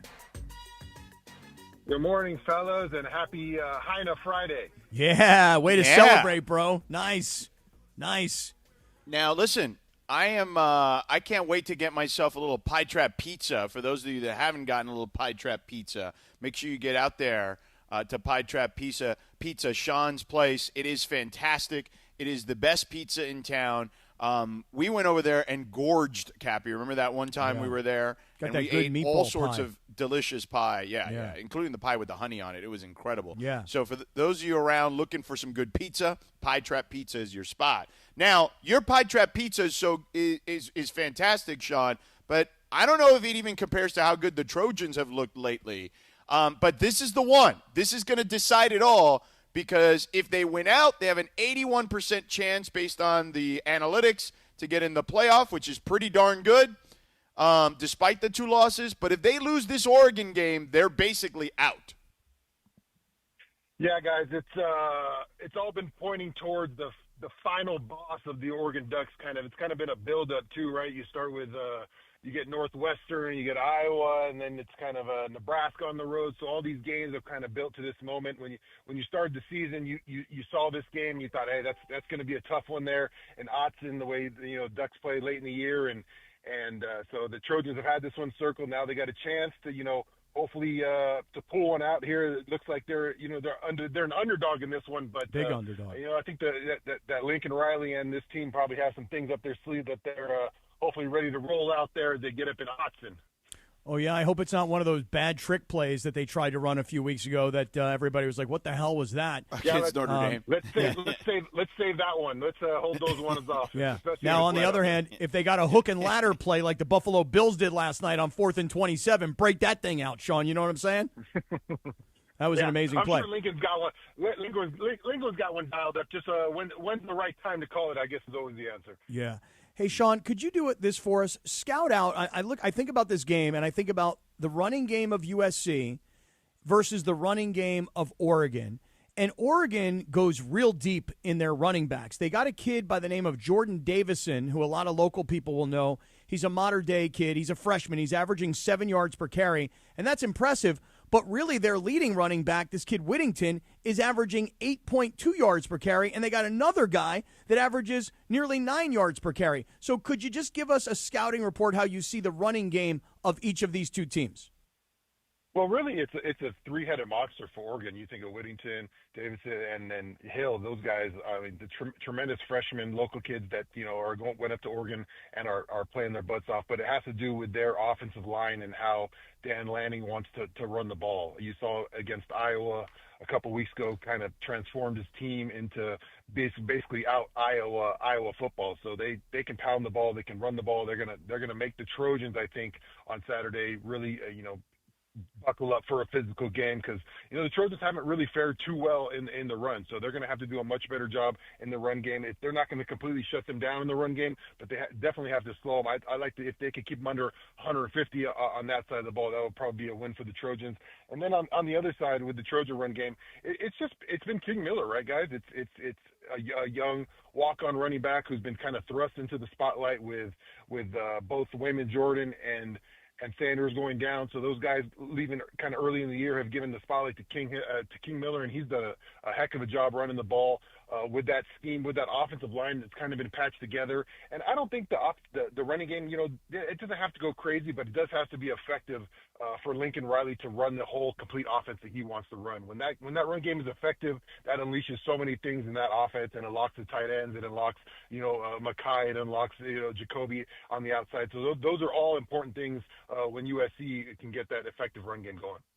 Now, let me ask you this, Sean, and I know that he never played against USC, Dante Moore, the quarterback for Oregon, but I'm sure you've seen plenty of him over his time. What is so different about him now at Oregon? Yeah, just taking care of the ball, guys. You think about younger Dante Moore, and you think, early turnovers, and that could be the case for a lot of young quarterbacks, but he's really doing a good job taking care of the ball. They've had some injuries at the wide receiver position in Oregon where they've been strapped and haven't had their full lineup of guys. So the last couple of weeks, they've really turned to their tight ends. It's been a big part. Sadiq has been a big part of what they got going on at tight end, and really a three tight end that they can throw to. So Dante Moore, this looks like he's just maturing as a quarterback. I think they don't ask him to do a crazy amount still because that running game is, like I said, is so effective. But when he's called upon, you saw in the Iowa game when he had to make that throw when it counted, he put it right on the dot to that guy on the sideline. So he's definitely matured as a quarterback, taking care of the ball, and really when they're calling on him, he's been making the plays. Yeah, and a lot of people think he might be the number one overall pick in the draft, which makes this game for Jaden Maiava, it makes it this is a high-profile game for him because you're going up against what some people think might be the number one overall pick. Sean, I'm wondering what you think about the SC offensive line. You just said it's a little bit patchwork, and we know that their run game has had its fair share of struggles through injuries. But if the offensive line can protect the USC passing game, this could be the component of the game that could win it for USC. How can the USC offensive line hold up against the pass rush of Oregon? Yeah, I think it comes down to, the guy you really have to spotlight for USC's offensive line is Tobias Raymond. He's done a heck of a job this year, with Elijah Page, their stalwart left tackle, kind of being in and out of the lineup with injuries this year. Tobias Raymond has been asked to play right tackle. He's been asked to play left guard. He's been asked to play left tackle. He's moved all over the place and did a kind of just that Phil guy has done a great job for them. So he's definitely a guy you got to highlight there, and he'll be asked to have a big game on Saturday. If Elijah Page is going or not, it's kind of up in the air, so we'll see if he's there. But Oregon's pass rush, they've had a good pass rush. I wouldn't say it's like top tier. There's not a ton of sacks on the year, but they will get back there and create some pressure. I think the secondary for Oregon is the key in this game. They got a tall task in guarding Mackay Lemon and Jacoby Lane, so that matchup I think will be huge out there. But if the Trojans can protect the Jaden Maiava and they can kind of see what Oregon's doing on that back, and he can get a feel how they're trying to attack him. You saw that USC passing game kind of struggle, I think, in Nebraska, and they figured some things out in this week. But I think Mackay Lemon is such a weapon out there. How are they going to guard him? Do they double team him? And then you base your offense off that. If they're double teaming Lemon, we gotta try to find other guys. Look at Jacoby Lane. Look at those tight ends. So that's how I think the pass game is going to kind of unfold. There you have it. Sean, thank you so much, brother. We appreciate it. Go get some pizza from Pie Trap Pizza if you're out there. It's the best pizza in town. And, of course, catch Sean. Sorry, and of course, catch Sean on the broadcast with Pete Arbogast each and every Saturday here for Trojans football. And the Trojan Tailgate Show presented by Yeti will start tomorrow morning at 10:30 a.m. ahead of kickoff at 12:30. Okay, thank you to Sean Cody. Thanks, Sean. We are ready Appreciate for you, USC Cody. Oregon tomorrow on the home of your USC Trojans, ESPN LA. Shadano's got to leave us, but first, time for our favorite moment of the week, or one of them, when we do the whiners. So, Shadano, you should have them in the email there. I do. I have them right here. Ready? So let us begin. 3, 2, 1. 3, 2. 3, 2. Hey, guys, it's Sedano, USC Oregon right now. And be sure to start your Monday with the only live and local sports morning show in L.A. We'll be talking about USC and We'll be talking about USC on the all-new Sedano and Kap morning show, 7 a.m. Monday on the home of the Trojans, ESPN LA. Fight on. Nice. See, I would have written it differently. That's but fine. That's fine. I mean, who wrote it? Let's do Whose number. fault I is wrote that? it. Let's do number 2. Oh, okay, blame Chris. 3, 2. 3, 2. Hey, guys, it's Sedano. Rams, Bucks, Sunday night football. Tomorrow morning at 7 a.m., spend time with the all-new Sedano and Kap morning show, LA's only live and local sports morning show on the home of Rams football, ESPN LA. That was nicely done. All right, Shadano, get out of here. Right there. See ya. Bye. All right, 3, 2. do your whiners. Oh, I'm going to do mine now? Yeah, just get them done. Oh, you want to knock them out, huh? Why are you feel so annoyed with everybody today? Because it's a lot today. Like, getting here in the rain with luggage was not an easy feat. Okay. With the train and everything. Right. And then Yeah, tell me. I had forgotten that Jorge wasn't here. So I was like, these two miscreants on Comrex. Right. On a rainy Friday. Yep. And the funny thing is, I did a lot of, like, this morning, like, I'm going to be calm today. Okay. A lot of breathing, a lot of kind of So I'm not trying to blow meditation. up. I'm trying to just internalize it. God, But do we your love whiners real quick. 3, 2. Hey, everybody, it's Cap, USC Oregon right now. Be sure to start your Monday with the only live and local sports morning show in L.A. We'll be talking about USC on the all-new Sedano and Kap morning show, 7 a.m. Monday on the home of the Trojans, ESPN L.A. Fight on. That's my homage to Lindsay, just so everybody Fight knows. on. Yes, Thank I know. you. Okay, number 2. Number 2, 3, 2. Hey, everybody, it's Cappy. Rams, Bucks, Sunday night football, but tomorrow morning at 7 a.m., spend time with the all-new Sedano and Kap morning show, LA's only live and local sports morning show on the home of Rams football, ESPN LA. Nicely done. Now, tell us about our friends at Prize Picks, please. Oh, it'd be my absolute pleasure to tell everybody about Prize Picks. That's the thing. You know, we're talking USC, Oregon. Then we're talking about the Rams and the Bucks. And we haven't even mentioned yet the Lakers and the Jazz. I mean, these are all games that we're going to be paying attention to over the course of the weekend, and that's what makes Prize Picks so fun. Download the Prize Picks app, use the code CAPPY, K-A-P-P-Y, make your first $5 lineup, and get $50 in your account instantly. But here's the thing. It's such an easy game to play. I'm going to play Luka this weekend as an example for more on points, rebounds, and assists. I'm also going to play LeBron. Hey, LeBron had 11 points with 12 assists. I'll play LeBron for more than points, rebounds, and assists. I may stack him because now you can take two players in the same lineup. I may stack LeBron just for points.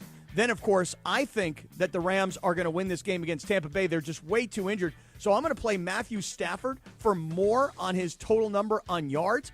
I'm also going to play Puka Nacua and Devontae Adams both to score a touchdown because those will be demon plays, and that gives me a great opportunity to make even more. So you tell that Italian stallion uncle of yours, Chris, that I'm a great Prize Picks player. And you want to know how great? Go to Prize Picks, download the app, make sure you use our code CAPPY, K-A-P-P-Y, make your first $5 lineup, get $50 in lineups, and then do this.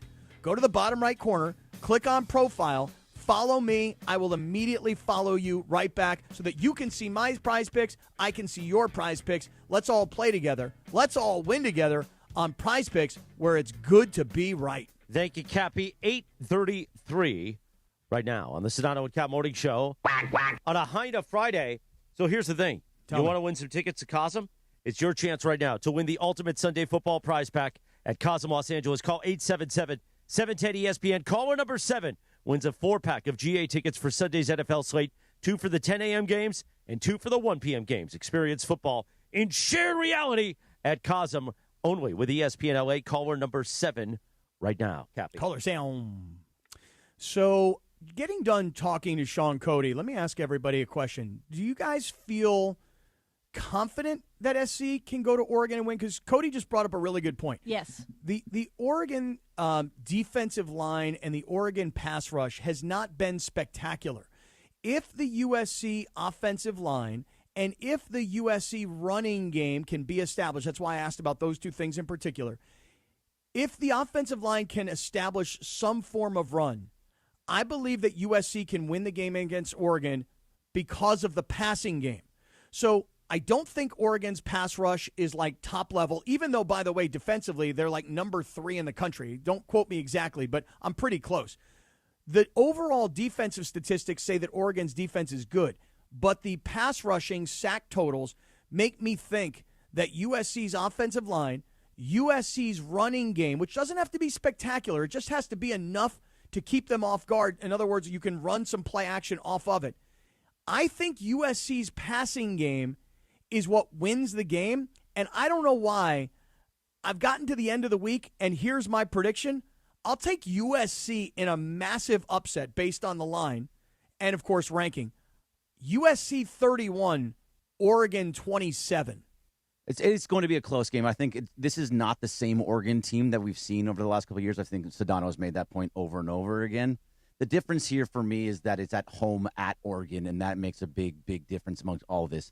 USC has done really well at home. They beat Michigan at home. They beat Iowa at home, but they lost to Illinois on the road. Right.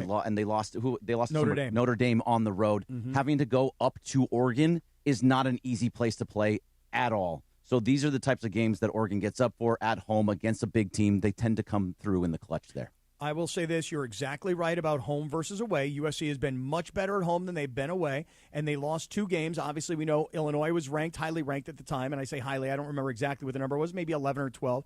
So they lost that game to Illinois on the road, and we now understand that Notre Dame, even with the early season losses against Miami and Texas A&M, Notre Dame is good. They're not great necessarily, but they're winning games, and USC's not up to par, and my Pitt Panthers were not up to par last week. So Notre Dame is better than those kinds of teams, but they weren't better than Miami and Texas A&M earlier in the season. You mentioned that USC is better at home than on the road, but the 2 games they lost on the road, they had to fly out and go into different time zones. This game is in the Pacific time zone, which I know may not sound like a lot to everybody, and the weather is supposed to be really good in Eugene, looking at the highs in the mid-50s and no rain in the forecast. So I'm taking USC to pull the upset 31-27. Mark it. I'm going to go with Oregon beating up on USC, not just because I'm not a UCLA fan, but I think Oregon's just the better team, 24-15. I guess I'll have to say 15? USC is going to win, I guess, but I'm scared. I'm scared. Fight on. Beto Duran, the weird number. Beto Duran, the Cisco Kid, will join us in just a moment for the CHLA High School Football Report. Also, Beto and I will be at Northgate Mercado tomorrow in Costa Mesa to watch USC Oregon together. He'll hold me like a little child when Oregon routs USC and I cry. Oh, wow. And by the way, let me tell you this. Do I have time on the bed? I do.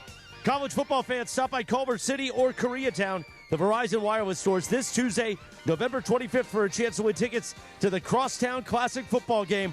While you're there, check out Verizon's incredible holiday deals. Don't miss out Verizon Wireless, Culver City or on Jefferson Boulevard, or Verizon Wireless, Koreatown on Wilshire Boulevard, Tuesday between 4:30 and 6:30 p.m. Bergie's going to be at 1. I'm going to be at the other. We'll tell you more details on that later. Beto's next. The Sedano and Kap Morning Show on a Hyna Friday.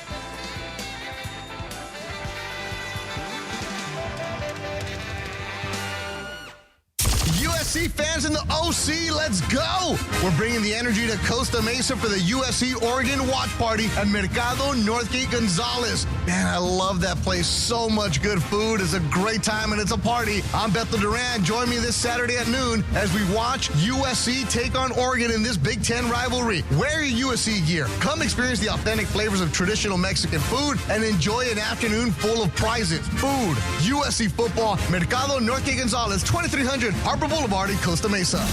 Have you heard the refinancing rule of thumb that says you have to drop your rate at least 0.5% to refi because it'll take several years of savings to recoup the closing costs for a refi? The Loan Exchange says the rule is nonsense. With a Loan Exchange free closer, you can lower your rate without paying any cost whatsoever. That's right, lower your rate with no cost and your balance doesn't go up. You start saving on the first day you have the loan and every day thereafter. If you decide to move next year or rates drop further, you can exchange that loan for another without losing $1 that was tied up in closing costs. Today's 30-year fixed-free closer rate in APR is 5.875%. So if your current mortgage rate is higher than 5.875%, give the Loan Exchange a call at 855-752-9944 or log on to theloanexchange.com. It won't cost you a thing. NMLS 1637539. Loan subject to credit approval. See website for licensing information, loan terms and conditions. Equal housing lender. Call 855-752-9944 or visit theloanexchange.com.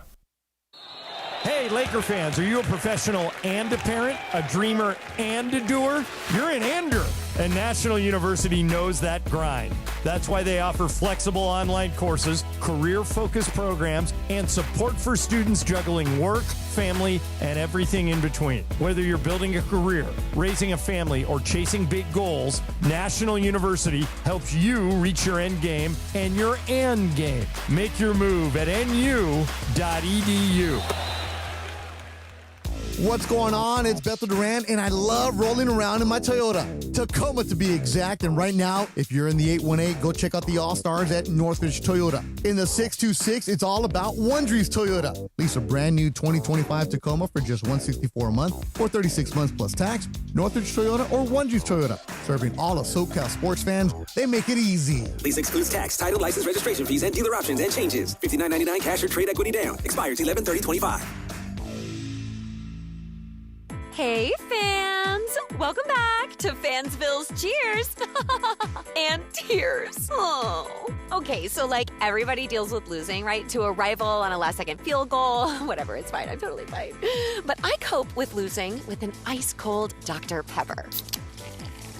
Those 23 flavors are like so delicious. They totally wash away the pain of your college football team taking a big fat L. College football, it's a pepper thing. Some people just know you can save money on car insurance by checking Allstate first. Like you know to check if they're going for it on 4th down, before going to the concession stand. Yeah, give me 3 hot dogs, 2 jumbo touchdown, baby! What? Hey, buddy, you want cheese with those? Yeah, checking first is smart. No. So check Allstate first and see what you could save. You're in good hands with Allstate. Potential savings vary, including based on how you buy, subject to terms, conditions, and availability. Allstate North American Insurance Company and affiliates, Northbrook, Illinois. The Sedano and Kap Morning Show is on. We are such a bunch of weirdos that work at this radio station. Seriously. Sedano and Kap have taken over Morning Drive. Back to the guys. The Sedano and Kap Morning Show, 8:41 on a Hyna Friday. When you hear the Cisco Kid, you know that the great Beto Duran is ready to join us on a Friday edition for the Children's Hospital of Los Angeles High School Football Report. We say good morning to Beto. Buenos dias. How we doing, everybody? Buenos dias to you, Beto. How you doing, man? Oh, man, I'm fired up, Cappy. I'm ready to go, baby. By the way, the High School Football Report, sponsored by Children's Hospital Los Angeles. Your child's comeback starts at CHLA. So here's what we're going to do, kids, because we have extra time with Beto today. Oh, nice. Good. So we're going to split the difference. In about 8 minutes, Cappy, you're going to tell us about our friends at Ocean Subaru. And our out time, I'm just telling everybody now, is 55:50. 5550. So let's begin now with Beto Duran. Beto, first of all, before we jump into 3-2. before we get into all these high school football games, sounds like you're going to have quite an interesting weekend tomorrow. The USC Oregon game. You and Chris, you excited about that? Because Chris says you're going to be consoling him when Oregon beats down USC. That's what he just said. He's a very pessimistic USC fan. Chris is a realistic USC fan. He roots for SC. Of course he wants SC to do well, but Oregon at Autzen is always a tough place to play, and USC's playing well. Yes, they are, but it is a tough place, Cappy. So I don't know if I'm going to be holding up like he said he was going to need me to do, because we're going to have a bunch of tortas. We're going to have some tacos al pastor. We're going to have some pan dulce, and I'm going to go have some meat cheese, as you would say down in South. So I'll be ready to go, Cappy. So we're going to have a great time tomorrow, 12:30 at Mercado down in Costa Mesa, and I recruited some people yesterday at the comedy show. So we got a crew coming out, baby. Nice. By the way, what comedy show? So Jesus Sepulveda is a comedian friend of mine who's about to blow up. He's been touring a lot with Fluffy and different guys. And I took DeAndre. We went to the Ice House in Pasadena last night. Nice. Yeah, Nice. so DeAndre, let's just say, was the only one in the crowd because it was a Mexican crowd. But we had some listeners our friend Alicia Devalle was there, but there was some listeners that came up. They were like, "Hey, Beto, I'm a big fan of the show. What's up? Blah blah blah." I got a couple of quacks, Chris, nice. and we had one of the comedians, Raul. Comes up to me and he's like, "Hey, I know you, but you're DeAndre from DeMarco and Travis." He's like, "You're Big D." DeAndre loved that, man. He was out there getting recognized in the streets. Nice. Very nice. All right. Beautiful. So Beto is here for our CHLA high school football report. And Beto, it's getting really, really tight now. I mean, it's getting super nerve-wracking as we're down to these semifinal matches. Yep. Where would you like to start? Because, I mean, there are two absolutely monster Division I games tonight. And which one would you like to jump into first? All right, I want to go modern-day Corona Centennial because those are the favorites. One of those is probably going to win the championship. Cappy, there's a big-time defensive matchup. I know you love this. And last week when we did our CHLA post on Instagram that you can check out, we do the prep report every single week. CJ Lavender, who's going to UCLA, he's at modern day. He's the defensive back. His dad, I guess, listens to the station, was tagging and said, "Thanks a lot, appreciate this." So CJ Lavender from UCLA, he has 7 interceptions. And then Corona Centennial, remember the first week I even told you about Jake Walk Green, the safety for Corona Centennial, who also plays baseball. He has 10 interceptions. So the quarterbacks better watch out in that one. It's modern day 8-2 against Corona Centennial, and that's at 7 o'clock. And that's a rematch when Centennial won 43-36 earlier in the season. Yeah, you mentioned the kid Lavender. And I think you also just mentioned that he is a UCLA commit.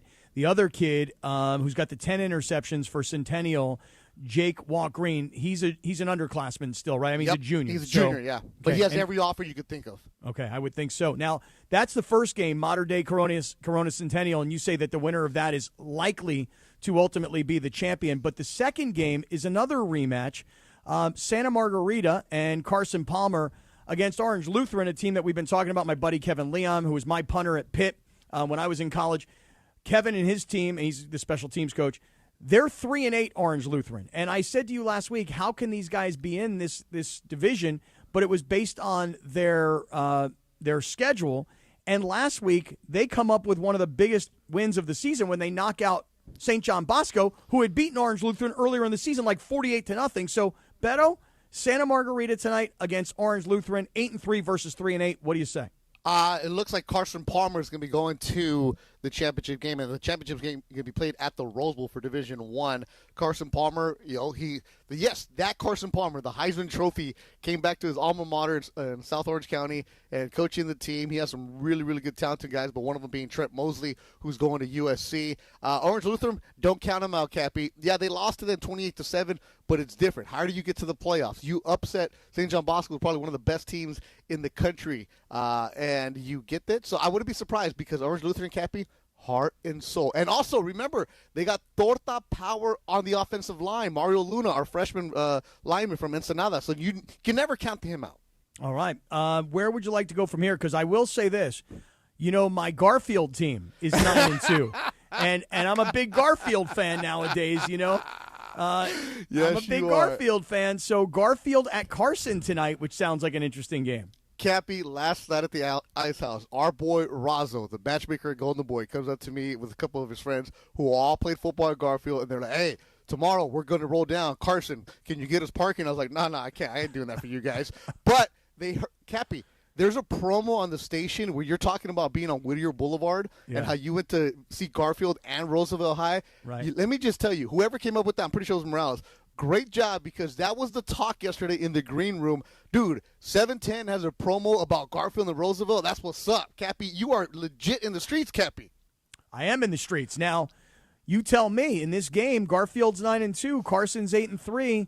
What would we expect out of a game like this? It's going to be a running affair. Garfield has a player named Zastis Hadewi who had over 400 yards last week. Carson is the top seed, 8-3. I'm going to pick with my heart and my alumni. I'm going to go with my Colts, man. But yeah, it's Garfield just last week. They just run the rock. They run. So that's a reporter's dream because every game is going to go by fast. So it's going to be real quick. Yeah. Cappy, here's what I want to go with this one, though. I want to shout out the smaller divisions, right? you want to talk about some heart and soul kind of guys. Mm-hmm. So our good friend Fred Robledo from the San Gabriel Valley Tribune, who covers preps, he's a huge listener to the station. He put this together for the stuff that's going on in the 626 along that route. So Rio Hondo Prep, who I've been talking about a lot, he sent out this tweet. They're playing for their 17th or their third championship in a row in the semifinal. Lucerna in Whittier is trying to get back into the title for the second time in 3 years. La Habra. Now, La Habra, the Highlanders, Cappy, right there off of Imperial. La Habra is chasing a championship, their first one since 2015. And our friend Neil in the YouTube chat is a big San Dimas fan. So San Dimas has a big game. They're trying to look for a title since 2013, right? Yeah. Baldwin Park, Coach Maxey is always tweeting about how give us some respect out there in the smaller division, looking for a first house in 1991. South Pasadena is in the semis. But Cappy, La Puente and Montebello. La Puente is chasing the school's first title since 1915 when it opened up, Cappy. Wow. Those kids, I mean, it's smaller divisions. Everybody's probably 5'7", 5'8", but respect to them out there chasing their dream. Montebello is looking for a title. South El Monte looking for a title, and Pioneer. So that's all the stuff on the 626 right above there, man. So that's where, Cappy, these kids are probably playing their last high school game ever. Right. The memories, Right. the camaraderie. And La Puente a couple years ago didn't even have a win, and now look at this, man. So this is right up your Radio Rinaldi, Cappy. Oh, it is. And by the way, you mentioned San Dimas. We always tell all the moms and dads out there, the athletic directors and coaches, even the kids, the players themselves, like if you want some shine on the air, just make sure you contact us any way you know how to. And you mentioned one of our mongrels in the YouTube chat, but Danny Zamorano, he's been keeping me up to speed all season with his son in that San Dimas team. So San Dimas against Valley Christian tonight, and that's another one of those games that I'm keeping my eye on because, again, if you guys want us to mention you on the radio, we will. You just got to contact us, and Danny's been doing it all year. That's how I know about San Dimas versus Valley Christian. And Bill and Ted's Excellent Adventure, right? That is also true. That's how I would know San Dimas. That's exactly right. Cappy, I got another one for you. And I love to give shine. Contreras High School, LAUSD Division III. They won their first ever playoff game a couple weeks ago. Now they're in the semifinals. Their coaches go and wash their uniforms at the laundromat afterwards. Come on now. Wow. You gotta love that. 8:51 right now, the Sedano and Kap Morning Show. On a Hyna Friday, we take a time out real quick. Cappy, tell us about our friend Omar, as I call him, Sarge, at Ocean Subaru in Fullerton. Here's what's going on right now at Ocean Subaru of Fullerton. It is the beginning of the 2025 Subaru Share the Love event, and Omar and his entire team at Ocean Subaru of Fullerton, we're ready to help you guys get into a brand new Subaru, the safest vehicles on the road. And on a day like today where it's wet and cold and everybody's slowing down, you want to be in the safest vehicle. But right now, through January 2nd, so you got a long time, if you buy or lease a new Subaru at Ocean Subaru of Fullerton, we will donate $325 to a charity of your choice. We work, at least locally, with the Women's Club of Fullerton, who are dedicated to empowering women in the community. They do a great job. They spread money all over the place. But I'm just here to tell you that there are other opportunities for you to, when you buy or lease, take that $325 and decide where you want that money to go. So get in really soon because you want to be in one of these sporty, safe, high-tech Subarus, but you also want to be part of making a significant donation. As a matter of fact, the Subaru annual Share the Love event, we're now in year 18, and we're going to hopefully this year reach more than $350 million in donations. This is something Omar takes really, really seriously, and that is giving back to the local Fullerton community. But Subaru takes it seriously because they've got lots of national charitable partners. So come on in and see Omar. I'm driving a Forester right now. Love it. Feel really safe in it.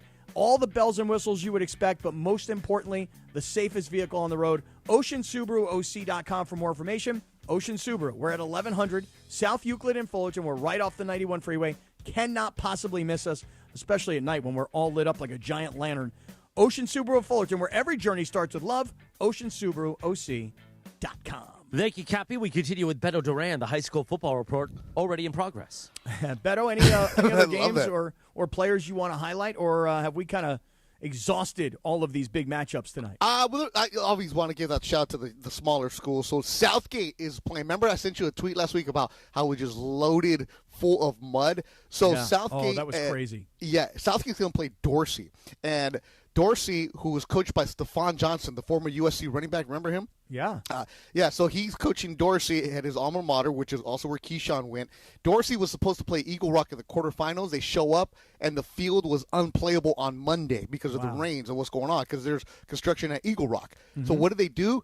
They bust down to a school in downtown. The one right there in downtown Cappy, you'll see it when you're on Sunset going to Dodger Stadium. They went and played there. So Dorsey is playing Southgate on Saturday, and then Marquez at Venice, the smaller schools, and then Fairfax at Cleveland, Marshall, which is where Pete Arbogast went to high school. How do you do? They play San Fernando, where Richie Valens went to high school. So those are the games in the city section right there, man. Wow. What Cappy know about no Richie Valens? You don't know nothing Hey, about no let me Richie tell Valens. you, Richie Valens, man. Come on. I mean, Richie Valens against Pete Arbogast, that's a serious rivalry right there. Hey, Valenzuela's our dad's name. It could have been worse. Could have been Ricky Zuela. What time can listeners and viewers and 710 fans, what time should they come on down tomorrow, Beto, to hang out with you and Chris, hug it out, shake it out, and have some of that really great food you were talking about earlier? All right, well, game's at 12:30, and it gets crowded. We're going to be in the outside patio, no rain. It's fantastic. They have a great TV setup. But the game's at 12:30, but you got to get there to get your spot ready. So why not come tailgate? I'm going to get there about 11 because I'm going to go straight to the tortas. I'm going to get one of those, the torta aguada from Guadalajara. So By the way, tortas are welcome. We don't mind. Yes, absolutely. Everybody from the familia is over. Tortas, Hynas, come on in. And that wannabe troll, Peter Acevedo, said that he's going to show up and hug it out, and he's going to dump truck Chris. I told him, come on, bro, you're not going to show up. You're going to show up, and you're going to be like, no, he ain't showing up, man. So, but yeah. Hi, Chris. Hi, man. Chris, I really love your act. I really think you're great. It's just a bit. It's just a bit. The things I say in the YouTube chat, it's just a bit. Twitter fingers. Come on, Peter, show up. I'll Show be there that at 11, face. Morales. Let's go. And they also have some great horchata, Morales. Don't worry about it. We don't need alcohol tomorrow. No, I won't be drinking. But thank you, I'm Beto, buying. for the high school football report. Thanks to our friends at CHLA. Your child's comeback starts at Children's Hospital Los Angeles.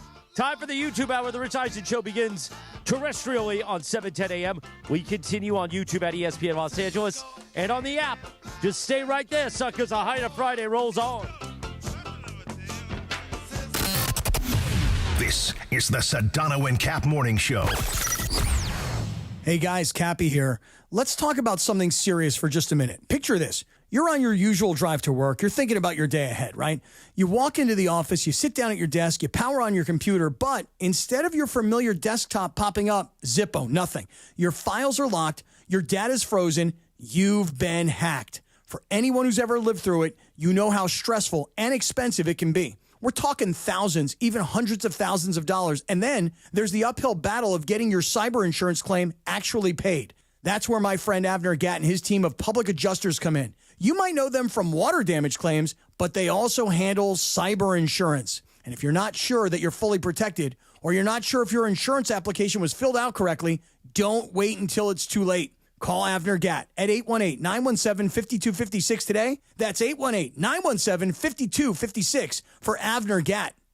Want savings that truly deliver championship value? Check out the Kia Season of New Tradition sales event at Kia of Carson, where Black Friday deals are happening all month long. We've got one of the largest Kia selections in America, all in one place. The deals on remaining 2025s are absolutely incredible. And right now, many come with special VIN-specific stickers for extra rebates on top of all other offers and dealer discounts. Thanks to that, you could drive with zero down on approved credit. But hurry, these deals won't last long. Get to Kia of Carson today. I know you're listening to me wearing glasses or contacts. You're either nearsighted, farsighted, have astigmatism, or you're just over 45 and have to wear reading glasses. This is Dr. Sarudi, and I promise you, I can help you with any of these issues. No anesthesia, no pain, no downtime, and if you qualify, I'll even guarantee you with 20/20 or better vision or give your money back. I've never had to after 60,000 cases. Call us today at 310-474-2010. 310-474-2010. John Ireland here. Are you sore? I'm going early on Black Friday with iSpot Active all week long. iSpot Active is giving 25% off their wearable cryotherapy gear with the coupon code LA710. The stuff is selling like hotcakes. You got to get yours before they're sold out. It's a great holiday present for anybody. If they work out, play sports, run, sit in an office all day, delivering boxes, wherever they work or play, they need to manage their back pain, their sore bodies. iSpotActive.com has designed compression wear that form-fits to your body with pockets that fit flexible, ice-cold gel packs. You wear it, you go on your way. No more strapping on ice bags and being immobilized. Everybody I know that has bought one of these things truly loves it. It's time to get yours. 1 week only at Black Friday sale. 25% off with the coupon code LA710. Get these while you still can. I'm telling you, they're going to go fast. Get yours today at iSpotActive.com. Out here, days are getting a little cooler, and mornings are starting with a few more layers. It's the season for more time at the grill, more feed for your animals. Heaters burn late into the night, and the woods start calling your name. We appreciate hard-working hands, shared moments, and love for our land. That's why season after season, we're here for your life out here. Tractor Supply. At AT&T, we guarantee our network so you can talk college football with your BFF while taking Buster to the vet. Hey, yeah, I can't believe he ate the whole thing of chicken wings. And I can't believe we're staging a comeback. Touchdown! Yes! Yes! Staying connected matters. That's why in the rare event of a network outage, you'll automatically get a bill credit for a full day's service. For wireless downtime lasting 60 minutes or more caused by a single incident impacting 10 or more towers, must be connected to impacted tower at onset of outage. Restrictions and exclusions apply. See att.com/guarantee for full details. Hi, it's LeBron. The Lakers play here. 710 ESPN. KSPN, Los Angeles. A Good Karma Brands radio station. Previously on the Sedano and Kap morning show. A hot Chicana from the barrio keeping it real. It's a Hyna Friday. I'm looking for a female Hyna. It's a Hyna Friday. A hot Chicana from the barrio keeping it real. Not a Hyna that smokes that juice. You suck and you're gutless. I want to suck your blood. It's a Hyna Friday. Yeah, and as somebody who was younger and who was looking out for Big Bro at the time. But he was young. He wouldn't know not to get married. Yeah, what the hell would I have known at 21 years old? He was dropping Miami Heat everywhere. But that's my point. Don't you see that if he would have said to me, hey, listen, I'm dropping Miami Heat. You should be dropping Miami Heat. Let's go drop Miami Heat together.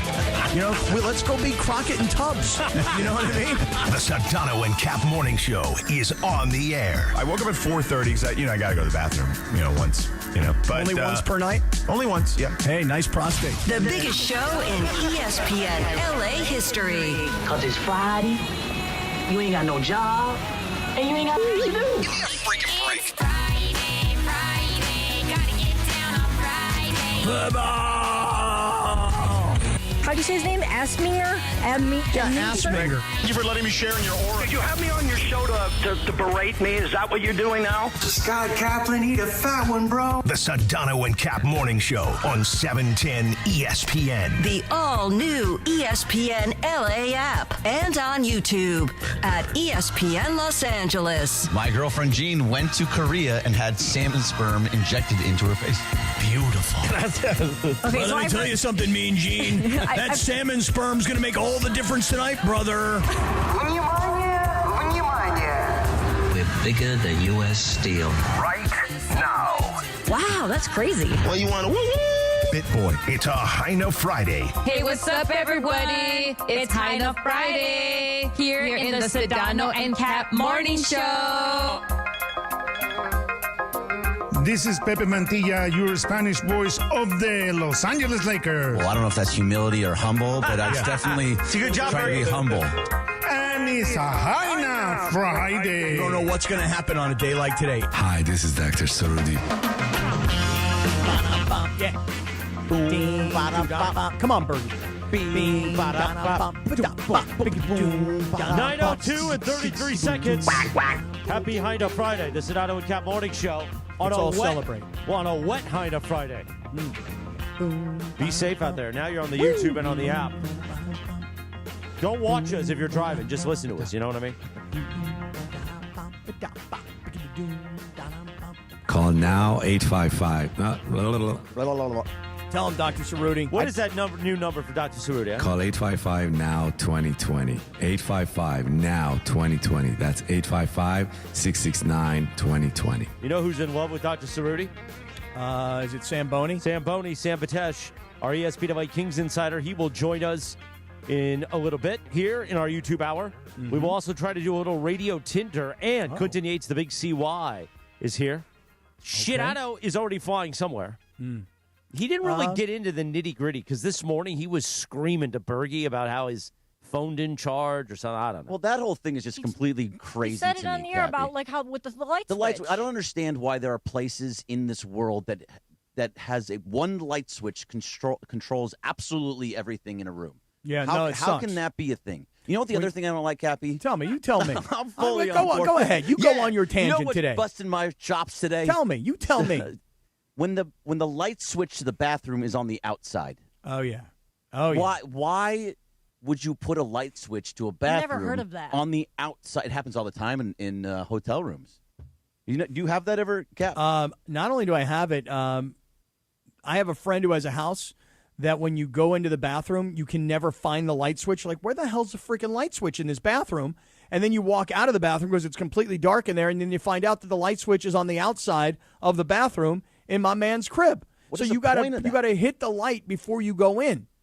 I don't understand why someone would ever design a place like that. You know, it's like that in my house. So in my kitchen, there's no light switch in my kitchen. It's on the outside of the kitchen. So I have to turn the light switch on outside before I walk into the kitchen. This really bothers you, I can tell. It does. There's a few things around here that bother me too. Understandable. Yeah, I got some gripes. I can understand. Hey, before we get the big CY in the studio. He's not here yet. Okay, that's good. This gives us a little bit of time. So, obviously, today being Friday, we got a big weekend ahead of us. We got a lot of interesting games that we're all going to be paying attention to. Tomorrow, the big game between USC and Oregon is on everybody's mind. Sunday night football, national TV audience, everybody tuning in to see, are the Rams as good as what we all keep hyping them up as? And Tampa Bay coming to town with all these injuries, and the Rams with a 7-point who are 7-point favorites. Can they actually cover this? Lakers this weekend. There's so much going on. And then next week is obviously Thanksgiving, and we got a few days off. With Thanksgiving coming, though, then it turns into Black Friday, and I don't know about everybody else. I mean, you couldn't get me into a store on Black Friday. There's no chance. Now, I am making another, I would say, questionable decision. You guys tell me. I'm taking the whole mishbucha on Friday. On Black Friday, I'm taking everybody to Disneyland. Now, is that a good move or is that a bad move? I think it's a good move. I don't think a lot of people are going to be at Disney the day after Thanksgiving. That's just my take. Is it supposed to be rainy still next week? Because it's crazy rain right now. So if it's rainy, that's a bad idea. If it's not, it's a good idea. Because most people are recovering the day after Thanksgiving. Yeah, I mean, if it's raining, Exactly. I'm canceling the entire thing. Oh, There's no doubt. You should. Oh, Man, there's no Lindsay, you are going to be so busy if he cancels. Trying to fix everything for him for his No, Disneyland there's no stuff? fixing. No fix, right, Lindsay? Well, I mean, you no can't fix. get you're right, but you can't. I mean, you can get a no-show because you're never going to. So they have a thing when you use your employee pass, your main entrance pass, that you can only get 3 no-shows, and then they'll reset it and say you can't make a reservation for a month. But since you never use yours, and if you just don't show up and you get a no-show, it's no big deal because it'll be like within 30 days they reset it and you'll be fine. All right, so what do I hear Morales in the background cackling away? He was laughing about the no-show thing. Oh, really? Thing, yeah. No, I'm planning on showing as long as the weather is right. But here's my point, is that Thursday's Thanksgiving, Friday's Black Friday, and everybody starts to think about now holiday shopping. Lindsay, you have got for us today what are considered the best Christmas gifts going into the holiday season. And this is a terrific public service for everybody. Take a quick little break away from all the games that we've been talking about. Let's kind of dive into this for a second here, Lindsay. First off, I mean, I need some help. I always need help with my mom because, you know, she's just one of the people who's impossible to buy for because if she wants something, she goes out and buys it. So let's say for you, who do you think that you need to, like, pay attention to this for? Like, is it for Rachel? Is it for your kids? Is it for your son? Is it for your daughters? No, I would say top priority for me, girlfriend, Rachel. Kids practically live Christmas daily. So I'm trying to figure out. Yeah, I'm trying to figure out what is the most creative gift that I could give to my girlfriend. And for you guys out there, maybe you guys are thinking about your wives. What do you got for us, Lindsay? So one on that list that I like that I might end up buying. It's called a Hatch sunrise alarm clock, and it basically it pairs with your phone, and it's an alarm clock that rises as if it's like the light rises like the sunlight. And so that's how it wakes you up. It's like a natural light that filters into the area. It just kind of turns on to help wake you up. So if you want to wake up at 9:30, it'll start waking you up like 10 minutes before that with like a really slow rays of light. So is this supposed to get rid of the snooze, essentially? I guess. I mean, it's for That's people who don't interesting. like getting woken up abruptly. Because Like I guess, Yeah. it can be very unnatural. That's pretty funny, by the way. You said if you wake up at 9:30. I don't know anybody that wakes up at 9:30, but I will tell you guys that I've invited Tommy Edman, the two-time world champion of the Dodgers, onto the show Tuesday of this upcoming week. And when Tommy said to me, he goes, well, what time works? And I said, how about the 8 a.m. hour? His answer was, that's a little early for a guy like me. Yeah, baseball players, especially in the offseason, maybe catching a couple more Z's. So I'm trying to move Tommy into the YouTube hour, which I think would be really cool, especially if we can get him to do some video with us as well. Oh, yeah, that would be fun. Okay, So so all right, awesome to have 9:30. Tommy Edman. So I found out you said he's from San Diego? Right. Tommy Edman played his high school ball. His dad was the coach, still is the coach, at La Jolla Country Day High School. And that's where Tommy played his high school ball, and then he went on to Stanford. And I don't know if you guys know this about Tommy. He'll tell us next week. But he's got a brother and a sister who both are execs in, like, scouting departments for baseball clubs. And he'll tell us more detail on that next week, yeah. So the La Jolla Country Day School mascot is a Torrey Pine? That's apparently the case, yeah. Wait, what did you say about the scouts? That his what? I think he's got a brother and a sister who are both like execs in Major League Baseball organizations. I'll have to Hopefully get they the don't work exact for the details. same team because they could get whacked like Jeannie Buss's siblings. Oh wow, yeah, that's right. Yeah. That's a good get, Cappy. I'm just saying. I feel like that could be dangerous. Yeah, big fan of Tommy. So hopefully he'll be on with us early next week on Tuesday. I'm sad. I'll miss In the 9 a.m. hour. Okay, so nobody I know needs an alarm clock Okay. because I everybody think it's uses cool, their but phone. whatever. Okay, keep going. All right, so this one this is also something I've thought of buying, not only for myself but for others. It's a neck fan. You ever see these neck fans? Oh, I've seen those. So I wanted to buy one for the All-Star Friday night game, but alas, I did not. And it goes around your neck. It kind of looks like old school headphones, like Walkman headphones. Like it's about that size, and it goes around your neck, and you can wear it when you're running, when you're hanging out outside at the pool, gardening, whatever. I think they're really cool, and I would totally buy that for somebody. I'd wear one myself. How do you feel neck about a fan. neck fan? Okay, so far I'm going to admit 0 I'm for 0 2? for 2. I'm 0 for 2 so far. It's good for the golf course, I would think. Yes. A neck fan. Yeah, I've seen Like golfers on a hot wearing day, put that on you while you're walking around. Here's another great idea for Rachel. I feel like, and Jean too, maybe. Jean. Jean is very seriously. She's into skincare, which Very I love. much so. I'm also very much into skincare, and she has beautiful skin. So if she doesn't have one of these already, which I would be surprised if she didn't, you should get her one. So they're called an LED facial mask. Oh, she has like a red light one that she uses every night on her face. Yeah. See? So it's like an anti-aging red light. You wear it for, like 10 to 30 minutes every night, depending on which treatment you want to use. And Actually, this sounds like a great gift idea because I was going to tell my kids, you know what I'm looking for? Is some of that like anti-aging men's facial skin cream stuff. I thought that would make for a good, useful gift, You should try this. Use it, Cappy. Yeah, my sister uses one too, and she swears by it. You probably could get a prescription of retinol, but anyway, this is going to help too. So whether if it's for you or you just want to buy it for Rachel and then use it yourself, you can always do that. Yeah, hey, babe, here's a brand new TV for you. So I know you want to watch more Laker games. Exactly. So, Exactly. here's a brand new TV. You have this TV, I have that TV, so you can watch the Lakers, and I'll watch the Rams over here. Yeah, how about that? Okay, and this one I'm going to buy this for my dad, so I hope he's not listening because it'll give it away. Okay. It's called a Kodak Printomatic Instant Camera. It's basically like a digital camera size, like a smaller camera, but it's a Polaroid, and it prints out instant photos, but, they're like a normal size. Mm-hmm. Nobody prints pictures anymore. And No, so, but wasn't that like a thing a few years ago where people like came back with the retro Polaroid? yes, but this is a smaller version that you could like carry in your purse or your what's it called, your fanny pack. Okay. Because, I love it. Yeah, because nobody prints pictures anymore, and I know a lot of people, like, you still put them on your fridge or whatever, you have your holiday cards, but everyone just keeps them on their phone. And it's like, what are they doing sitting there on your phone? No. I print pictures still because I put them in frames and I put them around my house. See? So Oh, and I change those, and I change them up every once in a while. I wish I did. I really did. I actually looked around my house the other day, and I was, I told you guys that my parents are coming out for a visit, and I looked around my house and I see pictures of me and my kids, but I don't see any pictures of my parents or my friends. And I'm like, well, what a pain in the ass it is today to print. I used to go to, a CVS, drop off the film, come back a couple days later, and they've got all the pictures printed out. Now it's probably 100 times easier. It is. Because you can use an app, I'm sure, and then you just put the pictures in the app that you want, and then they actually send them to you. But for some reason, doesn't that sound actually harder than walking into CVS, dropping off your film, and getting your stuff a week later? So instead, what you can do is walk into CVS or to like a Walmart or something, and there's a kiosk that you just plug your phone into and but I print don't it like right. that. You print it right there. It's like it actually prints out, and you walk out with your pictures. Greg's correct, but I like to upload them on the website, which, I mean, it isn't as easy as just going in and dropping off your film. But I always feel weird about plugging in my phone into any type of kiosk or apparatus. Everybody in a has public all your place. information anyway. That doesn't matter.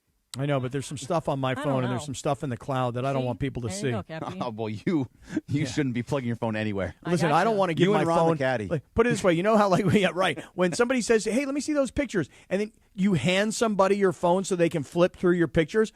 Oh, that is very dangerous. Like if somebody were to give me their phone and go, "Here, look," and then I get the chance to flip through their pictures on their phone, I'm looking for dirty stuff. Okay, let's do this, Cappy. Will you do this? Take your phone, go to the photos, go to your last photo, and swipe through without looking on the camera right now. Will I do that? Will you do that? Yeah, 10 sure. 10 In the photos. last 10 pictures, I'm good. Okay. How many photos would you have to go back for you not to feel uncomfortable? I think the stuff that I don't want you to see is in like a hidden folder. Okay. In my Well, phone. okay. That's fair. I've got like a one folder that's called like dirty pictures or something. You have a special folder? Yeah, don't you have like The different? private one. Don't you have different like what do they call them on your phone? Albums, right? So albums. I've got one album that's in particular that's like dirty pictures. That's literally what it's labeled. Yeah, it's might- something like that. might be. Yeah, it's something like that, or things that So are if like. someone gets into your phone, they know exactly where to go to. Yeah, but I think that when you hide stuff on your phone, there's like you can hide it where like you have to put in your code to get into. Well, that. anything that's hidden. Anything that's hidden. Yeah. Right. Chris Hidden. said that you're a dirtbag. Well, here it is, hidden, and it says use Face ID to view this album. Correct. And let me tell you something. Wow. Yeah. You have like the full on, huh? Yeah, full Face ID. That's right. That's amazing. Yeah. Don't you guys all have like really inappropriate pictures on your phone of stuff you do? No. Not anymore. Oh, really? Oh, not anymore. Not I had to anymore. take everything off. Oh, okay. All right. So, Cappy, then yes, maybe on the camera, the printer for maybe yourself. Maybe we'll get you one of those. Maybe. Maybe. All right. Perhaps. Okay. There's also like some games too. There's I was just telling Greg how I bought some cool games like Wacky Wednesday for Wacky games. Wednesday. And I think I don't know. Do you ever like play games with your kids when you guys are all together, like family night, or no? Is that too cheesy? It's not too cheesy. I'd love to be able to play games. I mean, everybody's coming home today. I mean, pretty much. So, yeah, it sounds like a fun thing to do. You should buy the game called You Can't Say You can't say That's so hard. Mm-hmm. Especially for kids. Like Yeah. for Riley, who's 14, is every other word. Or that how comes out about of her this? mouth. How about if the game was called You Can't Say Like? That's Because one of like the is every cards. other word, right? Yeah, that's one of the cards. There's different cards that'll say like you have to answer the question, but you can't say like, or you have to answer this question, but you have to talk in a very high voice, or you have to swap seats with a teammate after every correct answer. So I think that sounds like a fun game. So I'd play that. she says like so much that now she actually in text messages Yes. uses like. Oh, I get like in text messages all the time. Why now. are you writing the like part in the text message? Because that's the way they talk. I Or know. maybe they're voice texting. I was gonna say, was it No, voice it's not. texting? It's not voice text. Oh, Yeah. all right. Like I have the baby. Like she actually writes how she talks with the likes, and there'll be like 3 or 4 likes in the text message. This is the world that we live in, Kathy. That's great.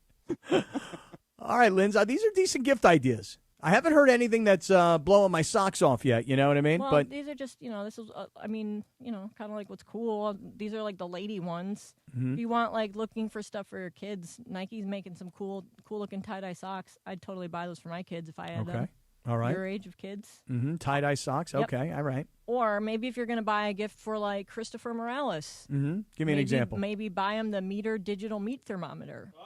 Oh, yeah. I'll get him a meat thermometer. He could use one of those. It will help He guide can stick you it in to- his meat. Yes, it you know? will help guide you to grilling to the perfect doneness. Oh, perfect. Okay. Meat thermometer. Not bad. Not bad. By the way, Hmm. you're going to see this thing. I saw it on TikTok the other day. Not to go full left turn here, but people are using AI to edit their photos from like their delivery services to say that things aren't cooked right or they're not done right properly or they were given the wrong thing. Oh, my like, God. if you That's order a awful. burger and you That's order so it medium cheesy. well, and then they're going to take AI and use it to make it look like your burger is actually rare, and then they're going to complain and say that they want their money back because it's not cooked all the way. Isn't that rude? Very. It's very messed rude. up. That's so cheap. And Clinton Yeah. Yates is walking in right now, and he's wearing Big a CY. shirt that says "Music by John Williams." Like, he is the music by John Williams. Is that what you're going for? Well, let's get the big CY into the I know studio. who John, I know who he is. Who is he? He's one of the Really? You don't know greatest. who he is? Yeah, John Williams. He did Star Wars, didn't he? Yes. Yeah. Well, that would make sense. Yeah, he does the music. He's done the music for basically everything. I just thought that you were saying that you, specifically Clinton Yates, are the music by John It's a good Williams. shirt, Clinton. I'm back, by the way. Thank Cap. you. What's up? Hi. How are you? By the Good way, to have Cappy, I want that meat thermometer. You can, Oh, I'm you going can to stick get it in that my meat meat. thermometer. Stick it in my meat. You are going to get that thing. We're going to stick that all up in your By meat. the way, you were talking about photos like in the house. I'm a Yeah. big fan of just like photos, not framed, but Mhm. also framed ones. But then you just have photos and you can rotate them. Sure. Here's the other thing. I want to get some Ron the Caddy videos, Oh, and I no. want to take photos of the videos and then put that all over the What house. did I walk into today? Imagine a video. Imagine a video. Yeah, a little stocking stuffer. Hey, Oh, Ron the Caddy will stuff that stocking all day. That's what I'm You know saying. those digital picture frames that just flip through different photos and videos? Yeah, they just Your rotate. videos could be all just Ron the Caddy Oh. videos that flip around. How Chris- am I the only one that's avoided Ron the Caddy videos in my life? Oh, my God. Clinton, you've Just got to meet him see these again. videos. They're I awesome. also dodged him and nearly punched him in the face when he tried to show them to me. And I was like, I'm not Wait, doing wait. You were going to punch Ron the Caddy No, in the face? but I had to physically remove him I mean, from me that's a because he little was far. putting his phone in my face. And I was like, no, stay You don't away. want to see these videos? No. Oh, they're You gotta be fascinating. careful though. He's all tuned up all the time. This is what I'm saying. Like, I didn't need that right then and there. I was in a work capacity at Dodger Stadium. And don't sniff Ron the Caddy's keys. Again, I didn't need that. So anyway, Chris, how's I everybody think doing? that Ron the Caddy could probably use one of those meat thermometers. You know what I'm saying? We should get him one of those things. It's Just a 30% thought. off right now on Amazon. Go to the. So, it's called a meter. did you guys- MEATER. Did you guys watch the practice rounds for F1 last night? Oh yeah. I was did so not, into him. I did not watch the practice the rounds practice for F1 last night. Where would I watch that? Serious question. ESPN.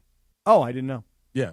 I watched qualifying and I watched the race. Yeah. They played. I mean, they ran last night, and that track is still a disaster, bro. Yeah, there's still like one of It's a the mess. manholes like came up a little bit, It like is they a did 2 years bad ago. idea to have a Grand Prix race in Las Vegas. Also, That's the little the secret. rain. Yes. Las Vegas does not have drainage, and every time it rains like this, I see videos where some of the, especially like the Flamingo, the parking garages are so like flooded and overflowing. It flows out into the street, and you can't walk around. You know what's amazing, though, about this F1 race in Vegas is how it literally is a 12-month-a-year situation. Right. Given that it's only like a weekend of racing. But anytime you go to Vegas now, I mean, there are things that indicate to you that this is where the F1 races are. So it really does distract from the strip and the surrounding areas, even when there's nothing going on, just agree. because of all of the seating and the fencing and the stuff that's been built. It looks great on TV, but to your point about like You can't what the run the streets race, are actually Cappy. like. Yeah, if you can't run the race and the strip is all banged up, what are we doing? You know, Yeah. so You can't like have a real Vegas experience and like walk the strip. no. It's Well, too bad, Clinton, but- what's your story this weekend, though? Because we talked yesterday about you going to the Browns-Raiders game. that's what I'm doing. Yeah. But it's also F1, so Vegas this weekend is going to be like ridic. Yeah. Monday morning on Clinton and Friends should be wild, but I'm planning on dodging F1 racing people to get to and fro from Allegiant. I pulled sort of a side move, and a bunch of us were staying at a hotel, and I was like, I'm not staying at that hotel. It's too far away from Allegiant. What hotel? The one they're staying at, I'm not going to give away which hotels they're at, Right. but it's further down the strip. I am staying You're to not the saying who they are. at the hotel closest to what's it called? I'm staying at the MGM Grand, which is closest to Allegiant. You can like see it, and you can legitimately Yeah. walk. No, you know, that's a good move. Right, That's a and I was solid like, move. I don't want to be that jerk, but like after I got all the things through, I was like, I had forgotten that F1 was going to be there. Yeah. And by the time I realized that, I was like, oh no, there's no way I'm going to be down the strip and having to deal with that every day because the race is Saturday night. You know, that's Are you when a big it actually F1 is. guy? Do you follow F1? F1's Watch fine. it? I'm not a huge open wheel racing guy. I prefer stock cars, but I mean, my Oh, point really? is that my point is that Is that right? Is Are that you so? interested in this, Cappy? Are you? Is that so? No, I actually, to be honest with you, Clinton, I actually like open wheel racing Yeah. more so than stock car racing. very well. Yeah. Love F1, by the way, Cappy. Yeah. I mean, F1 is a different thing. It's more about the personalities and everything, but the actual racing and stock car racing I prefer. Anyway, what I'm saying is I am going to be heavily avoiding F1 stuff for no other reason than time and getting around Vegas, so we'll see how that goes. But there's an Italy at MGM Grand, so I'm excited about that. What do you guys think about quarter mile racing? You guys like that? Not really. No, you're not into that. You're not into the funny cars? No? Not really. No, and as far as open wheel racing, I used to like it back in the old days when they had a series called CART, Championship Auto Racing Teams, and that was more of just like ovals where these guys, Indy 500 kind of racing, where they're doing 250 miles an hour around like the Homestead Raceway or whatever. I'm not opposed to stock car racing and NASCAR. Clinton, have you ever driven one of these NASCAR? No, let's tease Clinton's answer because it's 9:23. Hey. And we have breaking news. Hit the breaking news, baby. Oh, wow. Go ahead, Bergen. We go. Oh, let me do it officially. Stand by. We go to our breaking news desk and run Gregory Arthur Bergman. So according to Ramona Shelburne, a new article from Ramona Shelburne, our own Momo, Farhan Zaidi and Andrew Friedman, two key executives with the Los Angeles Dodgers, have begun playing advisory roles with the Los Angeles Lakers as part of the ownership transition from the Buss family to Mark Walter. Multiple sources told ESPN this is exactly what they should be doing. Cappy, it's like they were listening to you, Well, it's interesting, Clinton. We were having this conversation earlier, and people seem to be, I don't know if surprised is the right word, that the two Buss brothers that people think have done a solid job, that these two guys got whacked. I think people are more surprised not about the fact that they got fired from their jobs, which is not a big shock. I mean, the family sold the team for $10 billion. They can take their money and run. But more importantly, those two guys voted against the sale. Well, that's what has been reported. And so if that's true, which I think it is, if those two guys voted against the sale, then the guy who bought the team is like, hey, you and you, get out. But I think what was most shocking, if you will, are these family dynamics where the brother comes out and yesterday tells Shams, and Shams reports it while George is sitting there with him on the desk, which is, we all got whacked and she saved herself, intimating that Jeannie was willing to sacrifice her family to keep her own job. Pretty stable. Just say, hope this works out the way they want it to. This is the best thing for the Lakers. This is by far the best thing you can do for the Lakers. They're an advisory role. They're not running it because they're baseball people. You look like you're thinking this is weird. Advisory role? So they're not running things? They also said that Jeannie would be in an advisory role and could keep all the people she wanted. No. They're going to come in and they are going to Why would you want them there at all if they're in an advisory role? No. You bring them in because they are going to make wholesale changes. AKA not an advisory role. Right. So they're advising the things to do, but then they're going to go back to Dodgers, or maybe Andrew Friedman could be like we were talking about earlier, where he has like the Kevin Demoff role, where he is in charge of kind of everything, not just the Dodgers.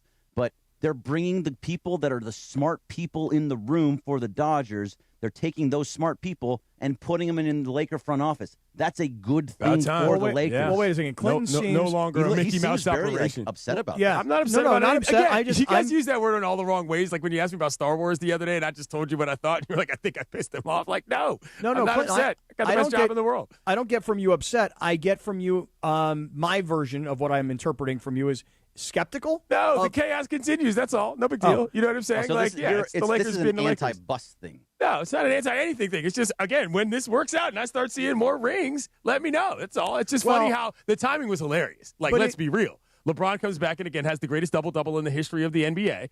2 days later, everybody gets whacked. And you're like, oh, okay, I guess that's how we're doing this. What happened? Because when the Buss brothers had their, what's it called? They had their venture announcement. Was it 3 months ago by now, Greg? Mm-hmm. And you're like, okay, they'll be moving out in a timely manner. We're going to all, everybody's going to file out in the way that makes sense. With, we're not going to all stagger out like a bunch of hobos, as Joe Pesci said in Goodfellas. And then actually, no, on a Thursday, it's like, oh, you're all gone. Whoa. What happened is what I want to know. That's the Momo story I need. What went down in El Segundo that all of a sudden meant that everybody had to go? That's what's most interesting about this to me. But I think that when you look at the guys that we're talking about, and specifically Andrew Friedman, he's the name that everybody knows. When you look at what Andrew Friedman has done with the Dodgers, I don't think anybody expects Andrew Friedman to walk into the Lakers and go, well, we should get this player or we should get rid of that player. I don't think it's a basketball team thing. He's a baseball expert, a baseball executive. He knows how to build baseball teams. you might say, well, he can transfer analytics from baseball to basketball. There are sports executives that have moved from baseball to football and football back to baseball. It's not. So I guess from an analytic perspective, maybe Andrew Friedman brings something to the table. But I think that from his perspective, it's more about the front office. Like, what do the Dodgers do? Here's an example, right? The Dodgers are the only team in baseball. I know we've had this conversation. The Dodgers are the only team in baseball that has 2 airplanes that travels the team, right? One airplane are the players, and one airplane is everybody else. So the players have their own plane. They've got their own space. They're private. Are these, and I say little, are these the types of things that the Dodgers say, we got to run the Lakers more like the Dodgers. We got to run the Lakers more like a top-level, money-doesn't-matter organization? Because it hasn't. The Lakers have not been run like that. They've been run like a dysfunctional family organization. It's a good question, but there's structural limitations that make that different. Number one, the NBA's player pool is just 10 times smaller. So the idea that you can just spend all the money you want, develop all the way that you choose to, is just a different thing. So, from, as you say, the analytics standpoint, the reason why this is most sort of weird to me is that, like, what's the point of getting rid of everybody? Like, in the middle of the season. That's not sure what I'm understanding. Like, if you're so smart, and I'm not being flippant here, I'm saying that if you're the kind of a person that goes into a scenario, let's just say in any situation, and you say, okay, we're trying to rebuild something here. This is what's been working. These are the brain trust of the folks that have been here. And I'm not even saying necessarily at the top. And then you're trying to rebuild that by just firing everybody off the rip. You're creating a situation where you've got a blank slate where you didn't necessarily need to have one. And I hope that is how to say this? I hope that doesn't create some sort of a fissure in any front office situation. I just don't see the need to fire everybody, but that's just me. It's not. I don't think this is about firing everybody. They fired Joey and Jesse because of everything that we already talked about. But they also said they fired a bunch of the scouting staff too, down to video people. Yeah, because they basically the people that Mark Walter and his team, which is now Farhan Zaidi and Andrew Friedman, are coming and saying, you guys aren't doing the right job. We need to find people that are going to do the right type of work. Hold on. It's middle of the season. Yeah, they're not. They're firing them because they're starting to move things around. The reason that Andrew Friedman and Farhan Zaidi are coming in is not to run everything. It's to say, what we're going to do is go up to the top, look at think of them as consultants. Right. No.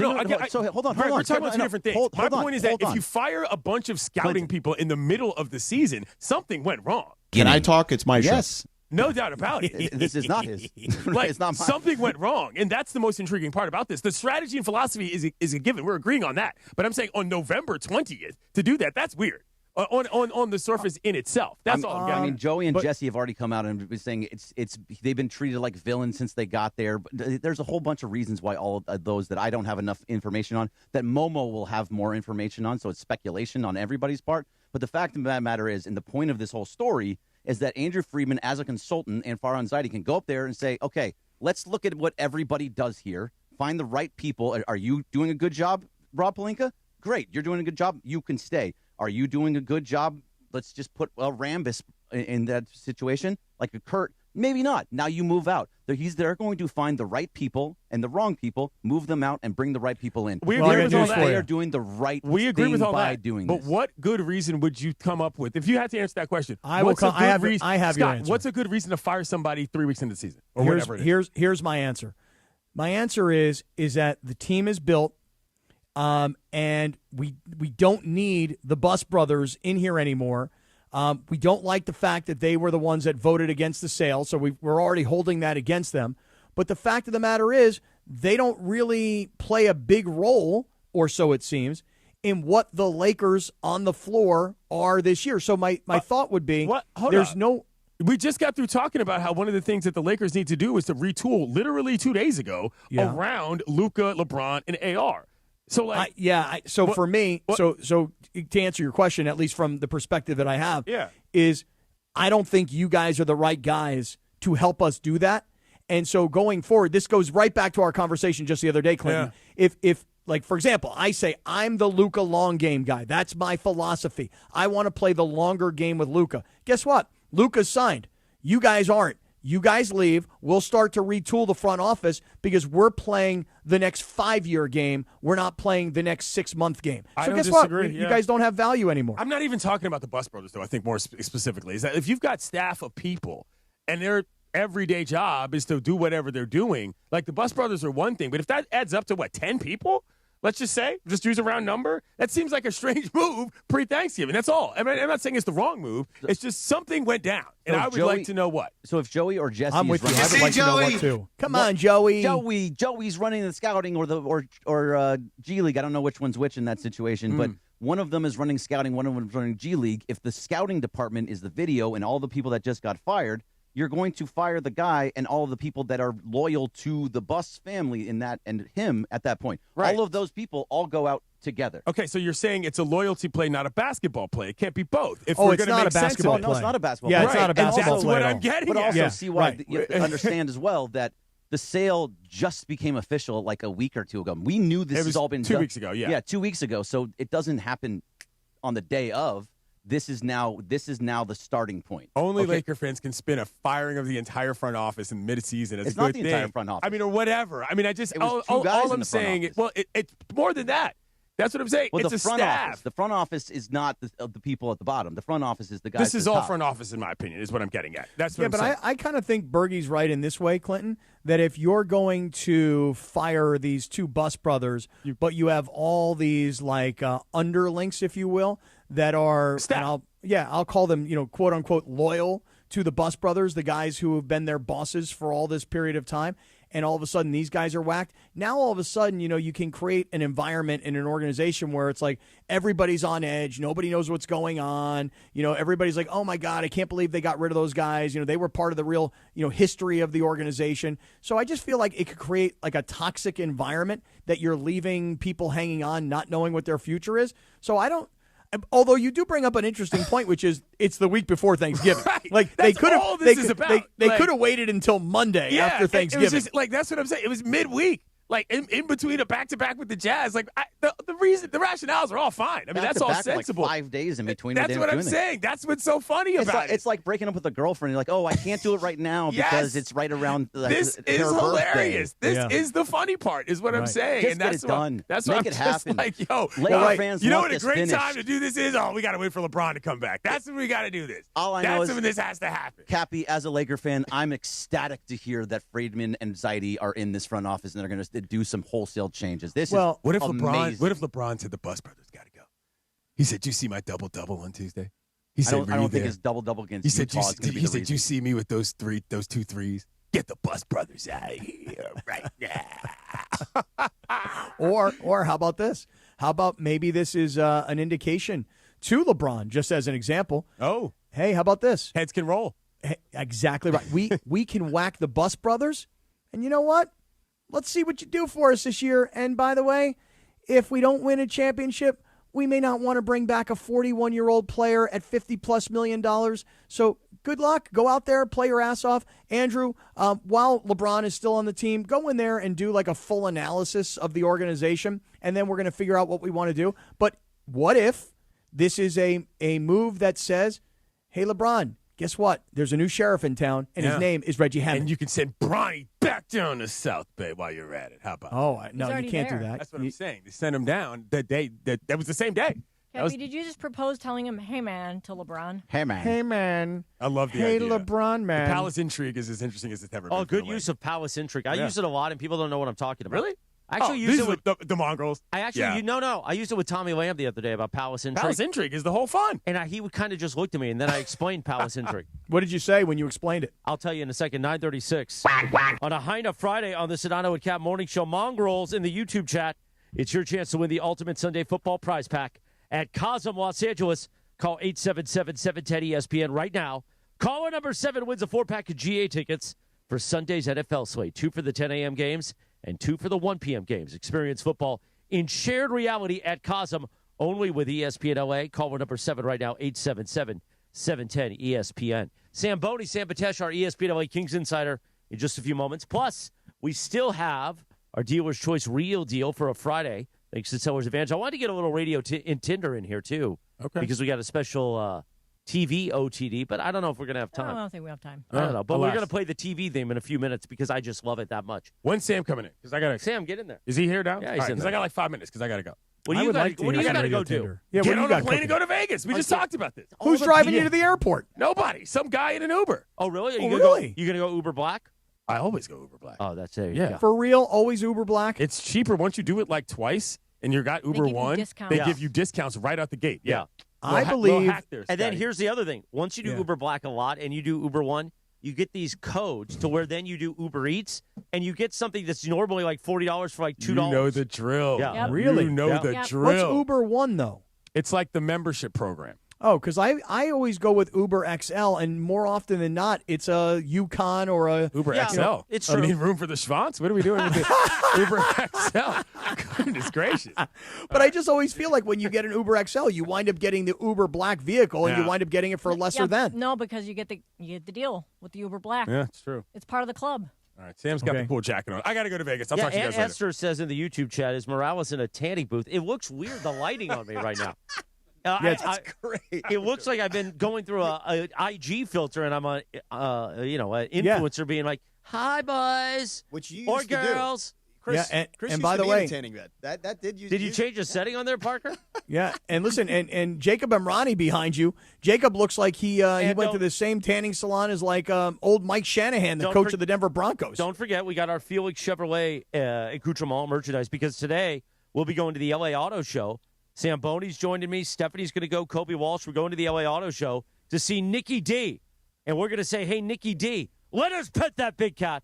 And then I also hold up the chocolate bear from our friends at Black Bear Diner. We got everything here, okay? We also got Sam Patesh, Sam Boney, going to tell us about, did the Kings win last night? No, they did not win They last earned night. a point, though. That's the interesting part about hockey. You can lose and earn a point, which I still don't know how I feel about that, but they did earn a point. Samboni, I must tell you, I was very frustrated last night. Now, to be honest, this is before I fell asleep and the game was over. But I will tell you that at the end of the first period, it's a tie game. And with like 9 seconds to go at the end of the first period, the Kings give up a goal. And I really was like, wait a second, that's not a goal. And it was a puck that was shot towards the net. The San Jose player was A, in the crease, and B, the puck hit right off his skate and went right in. And I'm like, wait a second, that's not supposed to be a goal. And I guess I don't really understand the rule of what it is in the motion of kicking with your skate versus a puck ricocheting off your skate and then unintentionally going in the net. You explain to me what happened last night. Okay, so this is very interesting, and it is in the interpretation of the rule, which we're going to get into. It's kind of a theme of what's happening with the Kings for today's segment. But what you're talking about, Cappy, and hopefully Reese and Parker can show this right now. Ty Dellandrea from the Sharks, he scores this goal because it goes off of, it deflects off of his skate. Now, there is a moment where you can see that his skate, in a way, he sort of does angle his skate so that when the puck hits it, it will go towards the net. But kicking motion is what we're talking about here. All right, I want everyone to think about those two words, kicking motion. Does Dellandrea kick at the puck as if he were a soccer player? Because that is the interpretation of the rule. If you are kicking the puck in the net, that is illegal, and I think it's a safety issue. They don't want the blade of the skate being used as a weapon. So essentially, lifting it at all and using it as a kicking motion is what the league wants to get rid of. I would argue it's a nonsense rule that shouldn't even be in there. You know how hard it is to kick a puck in the net? It's difficult. It would very rarely happen, and we shouldn't be worried about it. We shouldn't worry about it at all. We shouldn't Exactly worry right. about it at all. It was such a rarity that for it to be left up to the referees to interpret what is a kick versus what is not a kick. All I know is I watched that goal last night, and two things were frustrating. Number one, you're giving up a goal with less than 10 seconds to go in the period. That's number one. And number two, again, where the player was in the crease, off the skate, to me, I thought that goal should have come off the board. So it's not going to come off the board because, again, it's a deflection, and it was a great play with the shot. And the real thing we should be discussing is what your number one point was. Anton Forsberg cannot let that puck in. He's the backup goalie. The Kings did something very smart at the end of this road trip. They let Darcy Kemper stay in L.A. because they had, after their last game in Washington, they came back home and then left to San Jose. And Darcy Kemper, the starting goalie, hung out at home for the game tonight against the Bruins at Crypto. So Anton Forsberg, the backup goalie, played. He cannot let up that goal. Letting up a goal in the final minute sucks. 10 seconds is inexcusable, Cappy. That was awful. It cannot happen. Yeah, but I mean, you're blaming the goalkeeper exclusively. I mean, how about the defenders? It's a bad play. For It's a turnover. puck to be off to the side of the net and for the shot to get through as crisp as it did, it is. And again, the time on the clock. That was a killer. That really, I'm not saying that in by itself lost the game for the Kings, because there was another goal that was scored. There was a goal in the second period that was scored. I'm trying to remember the name of the player from San Jose. This guy was camped out in front of the net, probably 10 feet away from the goalkeeper.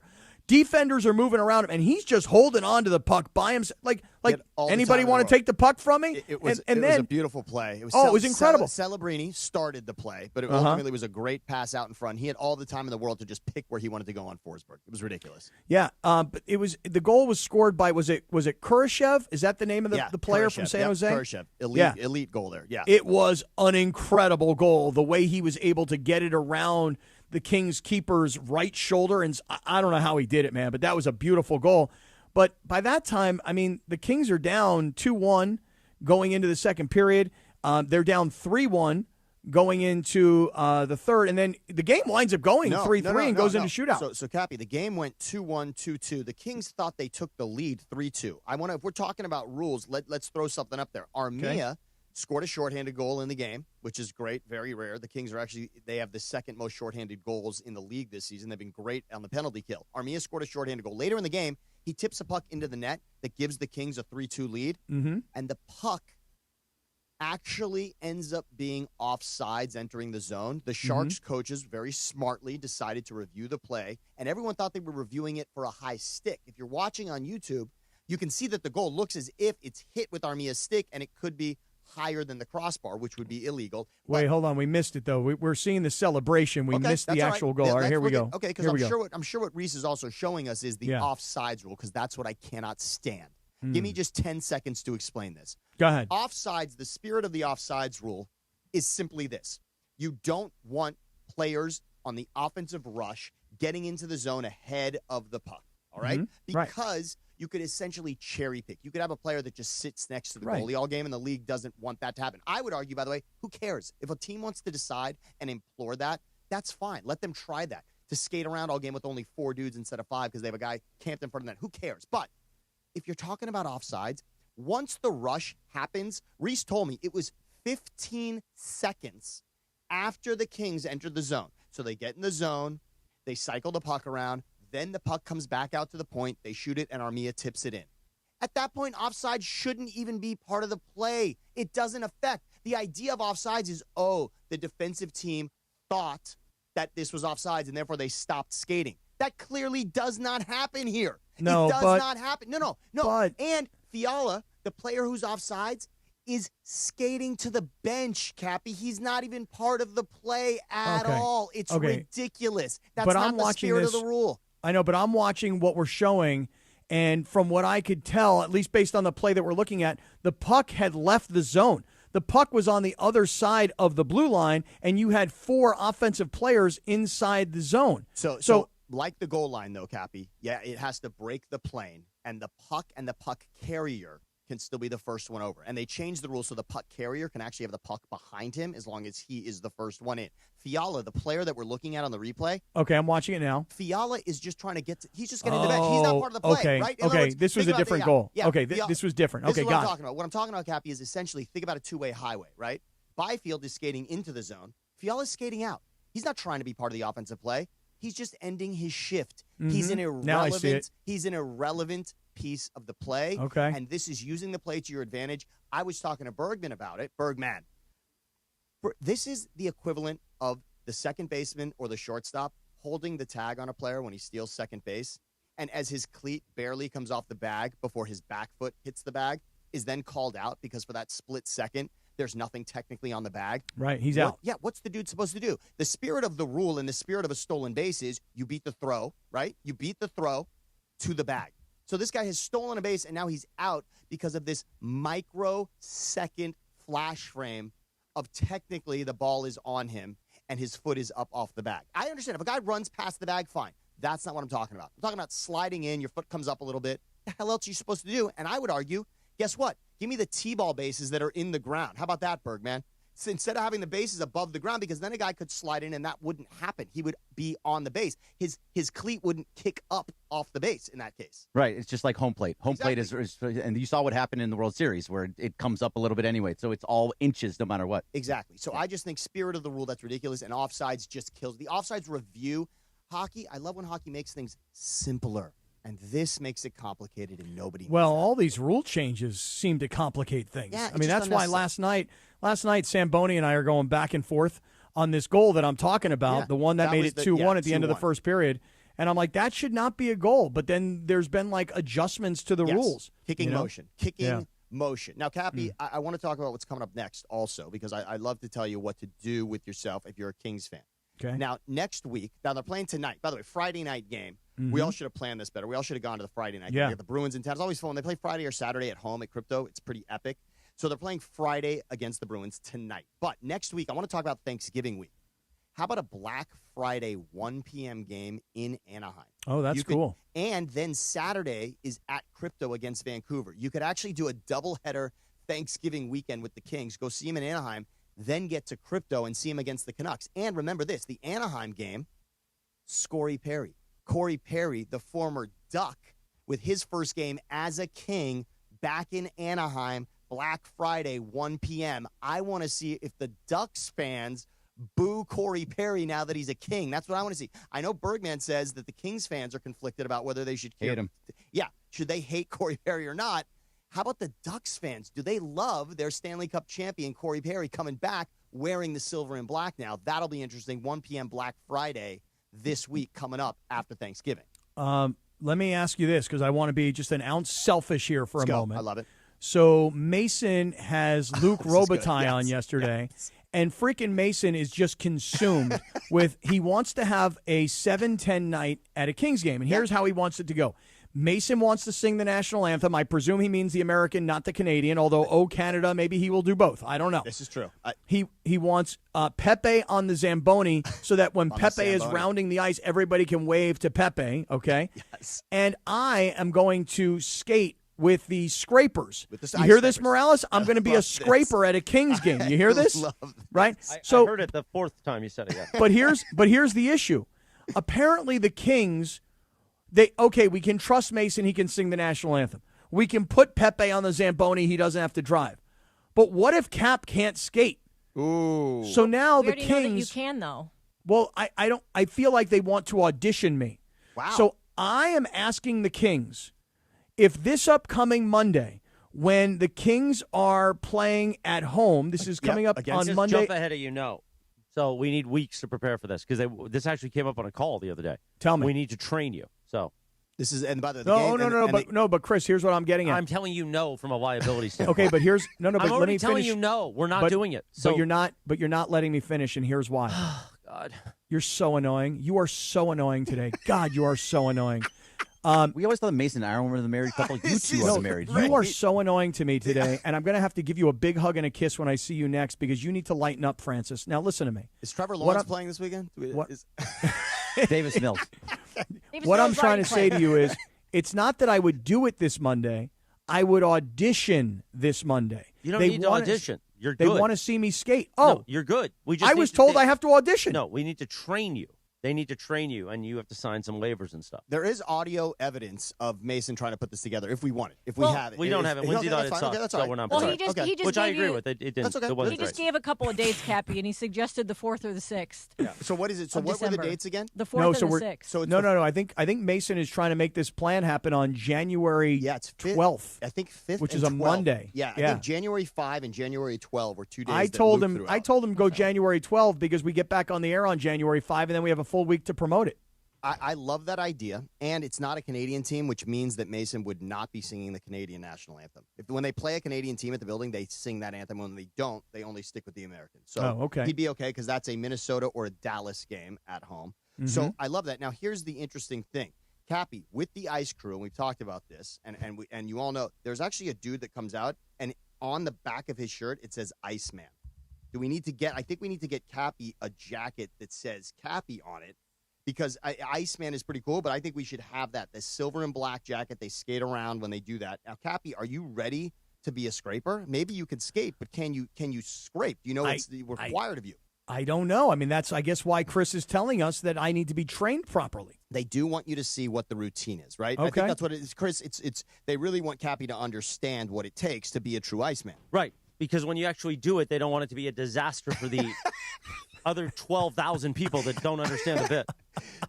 I'm going to say we're responsible for the 8,000 people that know the bit. The other 12,000, I don't know. This is going to be a lot of fun to see you out there, Cappy, and that's going to be a great night with Mason doing the anthem. And if Pepe gets on the Zamboni. By the way, there's no way we could do that. He can barely walk across the hallway. We're going to put him on a Zamboni? Nope. Well, Pepe. Yes. Yeah, you think the LA Kings are going to be liable for that? They're going to take one look at him and go, "Why isn't he in a home?" No, come on! I can put him in a wheelchair and just roll him out there. And then my God! Then let's roll him down the street and call it a day. Wait, did they I'm make already going to throw him wheelchairs off the for side the of the ice? mountain. You can't use a wheelchair on the ice, Greg. What are you trying to do? Kill the guy? And by the way, No, they put some stuff on. Oh, okay. I'm glad that you guys chose Eagles Cowboys today. I'm going to be in Dallas on Sunday. I will be there for Eagles and Cowboys, so I'm glad that was Speaking part of the Dallas, picks. actually, this goes hand in hand. This was the TV theme. Ooh. I was going to play anyway. From Dallas? Yeah, because producer Emily texted me, and she knows how much I love the TV show Dallas. Stand by, let me look up. On this day, thank you, producer Emily. On this day in 1989, they revealed who shot JR. It's actually 79. On this day in 1979, they revealed who shot JR on Dallas 45 years ago. Wow, it made it was TV history. 1979? Because they did it in, the finale of season 1 was he got shot. They didn't tell you for 3 months. Couldn't do that today. 1979. Unless what we do is we roll Pepe down the ice, and then we don't tell anybody for 3 months what happened to him. Wow. And by the way, congrats to Adrian Kempe, the Kings' most skilled player. 8 years, $85 million. They inked him to start the week. That was big news. Juice. Yes, Bergman knows the nickname. Juice. So congrats to him, $85 million. All right, thank you, Zamboni. Let's take a quick 90-second timeout. When we're back, we'll do a dealer's choice real deal. And we'll clean up this whole mess. Yeah, it's been a mess. Last 2 days. Just the a Sedano and disaster. Kap Morning Show on a Hyna Friday, Jack.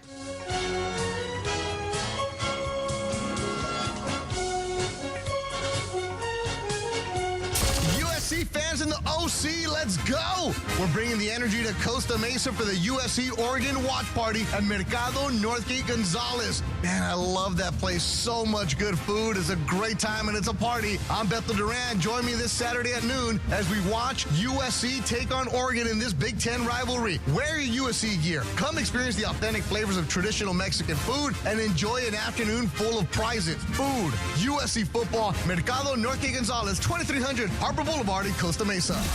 Hey guys, it's Cap. Here's the scenario. Your home is flooded and the damage is severe. Now it feels like your insurance company is turning on you. They won't approve a replacement living arrangement and the adjuster leaves you in the lurch.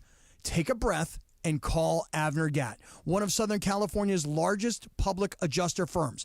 Avner Gatt knows how to fight back when your insurance company makes you feel like a criminal, leaving you with no hope of getting into your home and getting it all back together. With decades of experience and a passion for helping people, Avner and his family take the call themselves. So whether you have a toilet overflow, a broken water line, a burst supply line, a broken fire sprinkler, whatever the water damage is, you call Avner Gatt today at 818-917-5256 or you go to avnergatt.com. It's 818-917-5256 or avnergatt.com. You call, Avner answers, he says hello. Your claim is our game. avnergatt.com. Mornings on ESPN LA will never be the same. That is a steamroll demolition motorboat. Sedano and Kap have taken over Morning Drive. You're a grown-ass man. Do whatever you want. Back to the guys. There we go. It is time for the Dealer's Choice Real Deal, brought to you by Sellers Advantage.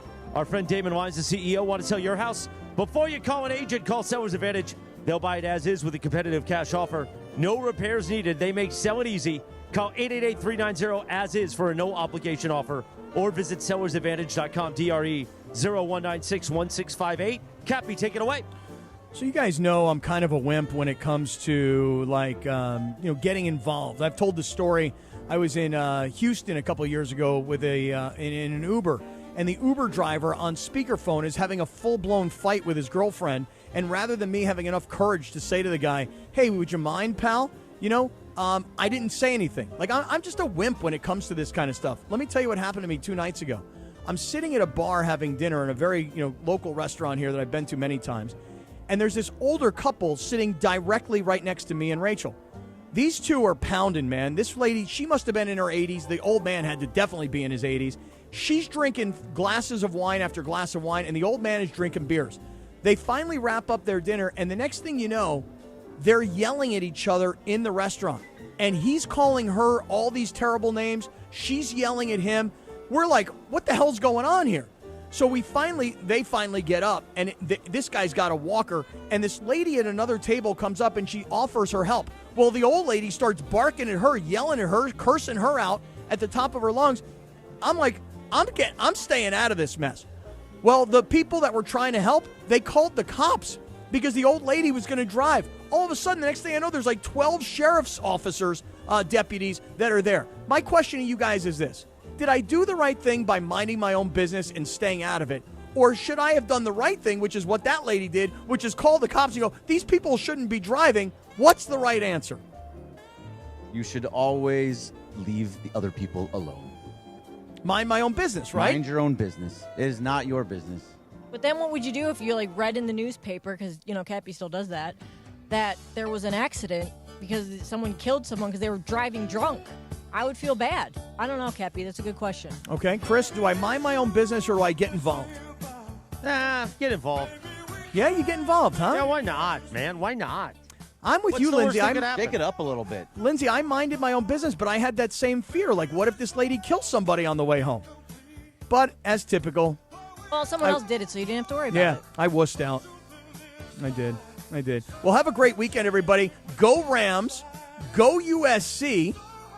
We'll all talk to you on Monday, and stay safe out there. We love you, everybody. Yes, indeed. Have a beautiful weekend. We'll see you Monday morning, 7 a.m. Enjoy USC. Enjoy the Rams, the Kings, the Lakers, LAFC playoff MLS tomorrow. And so much fun and frivolity. Enjoy a Hyna Friday. Beto and I will see you USC, Oregon, and Northgate Mercado tomorrow at Costa Mesa. Love you all. Bye.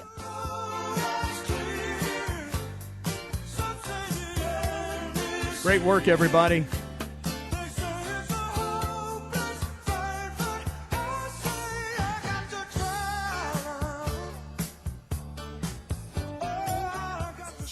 Hey, everybody. Can't get enough of the Rich Eisen Show? You're in luck. You can find us everywhere.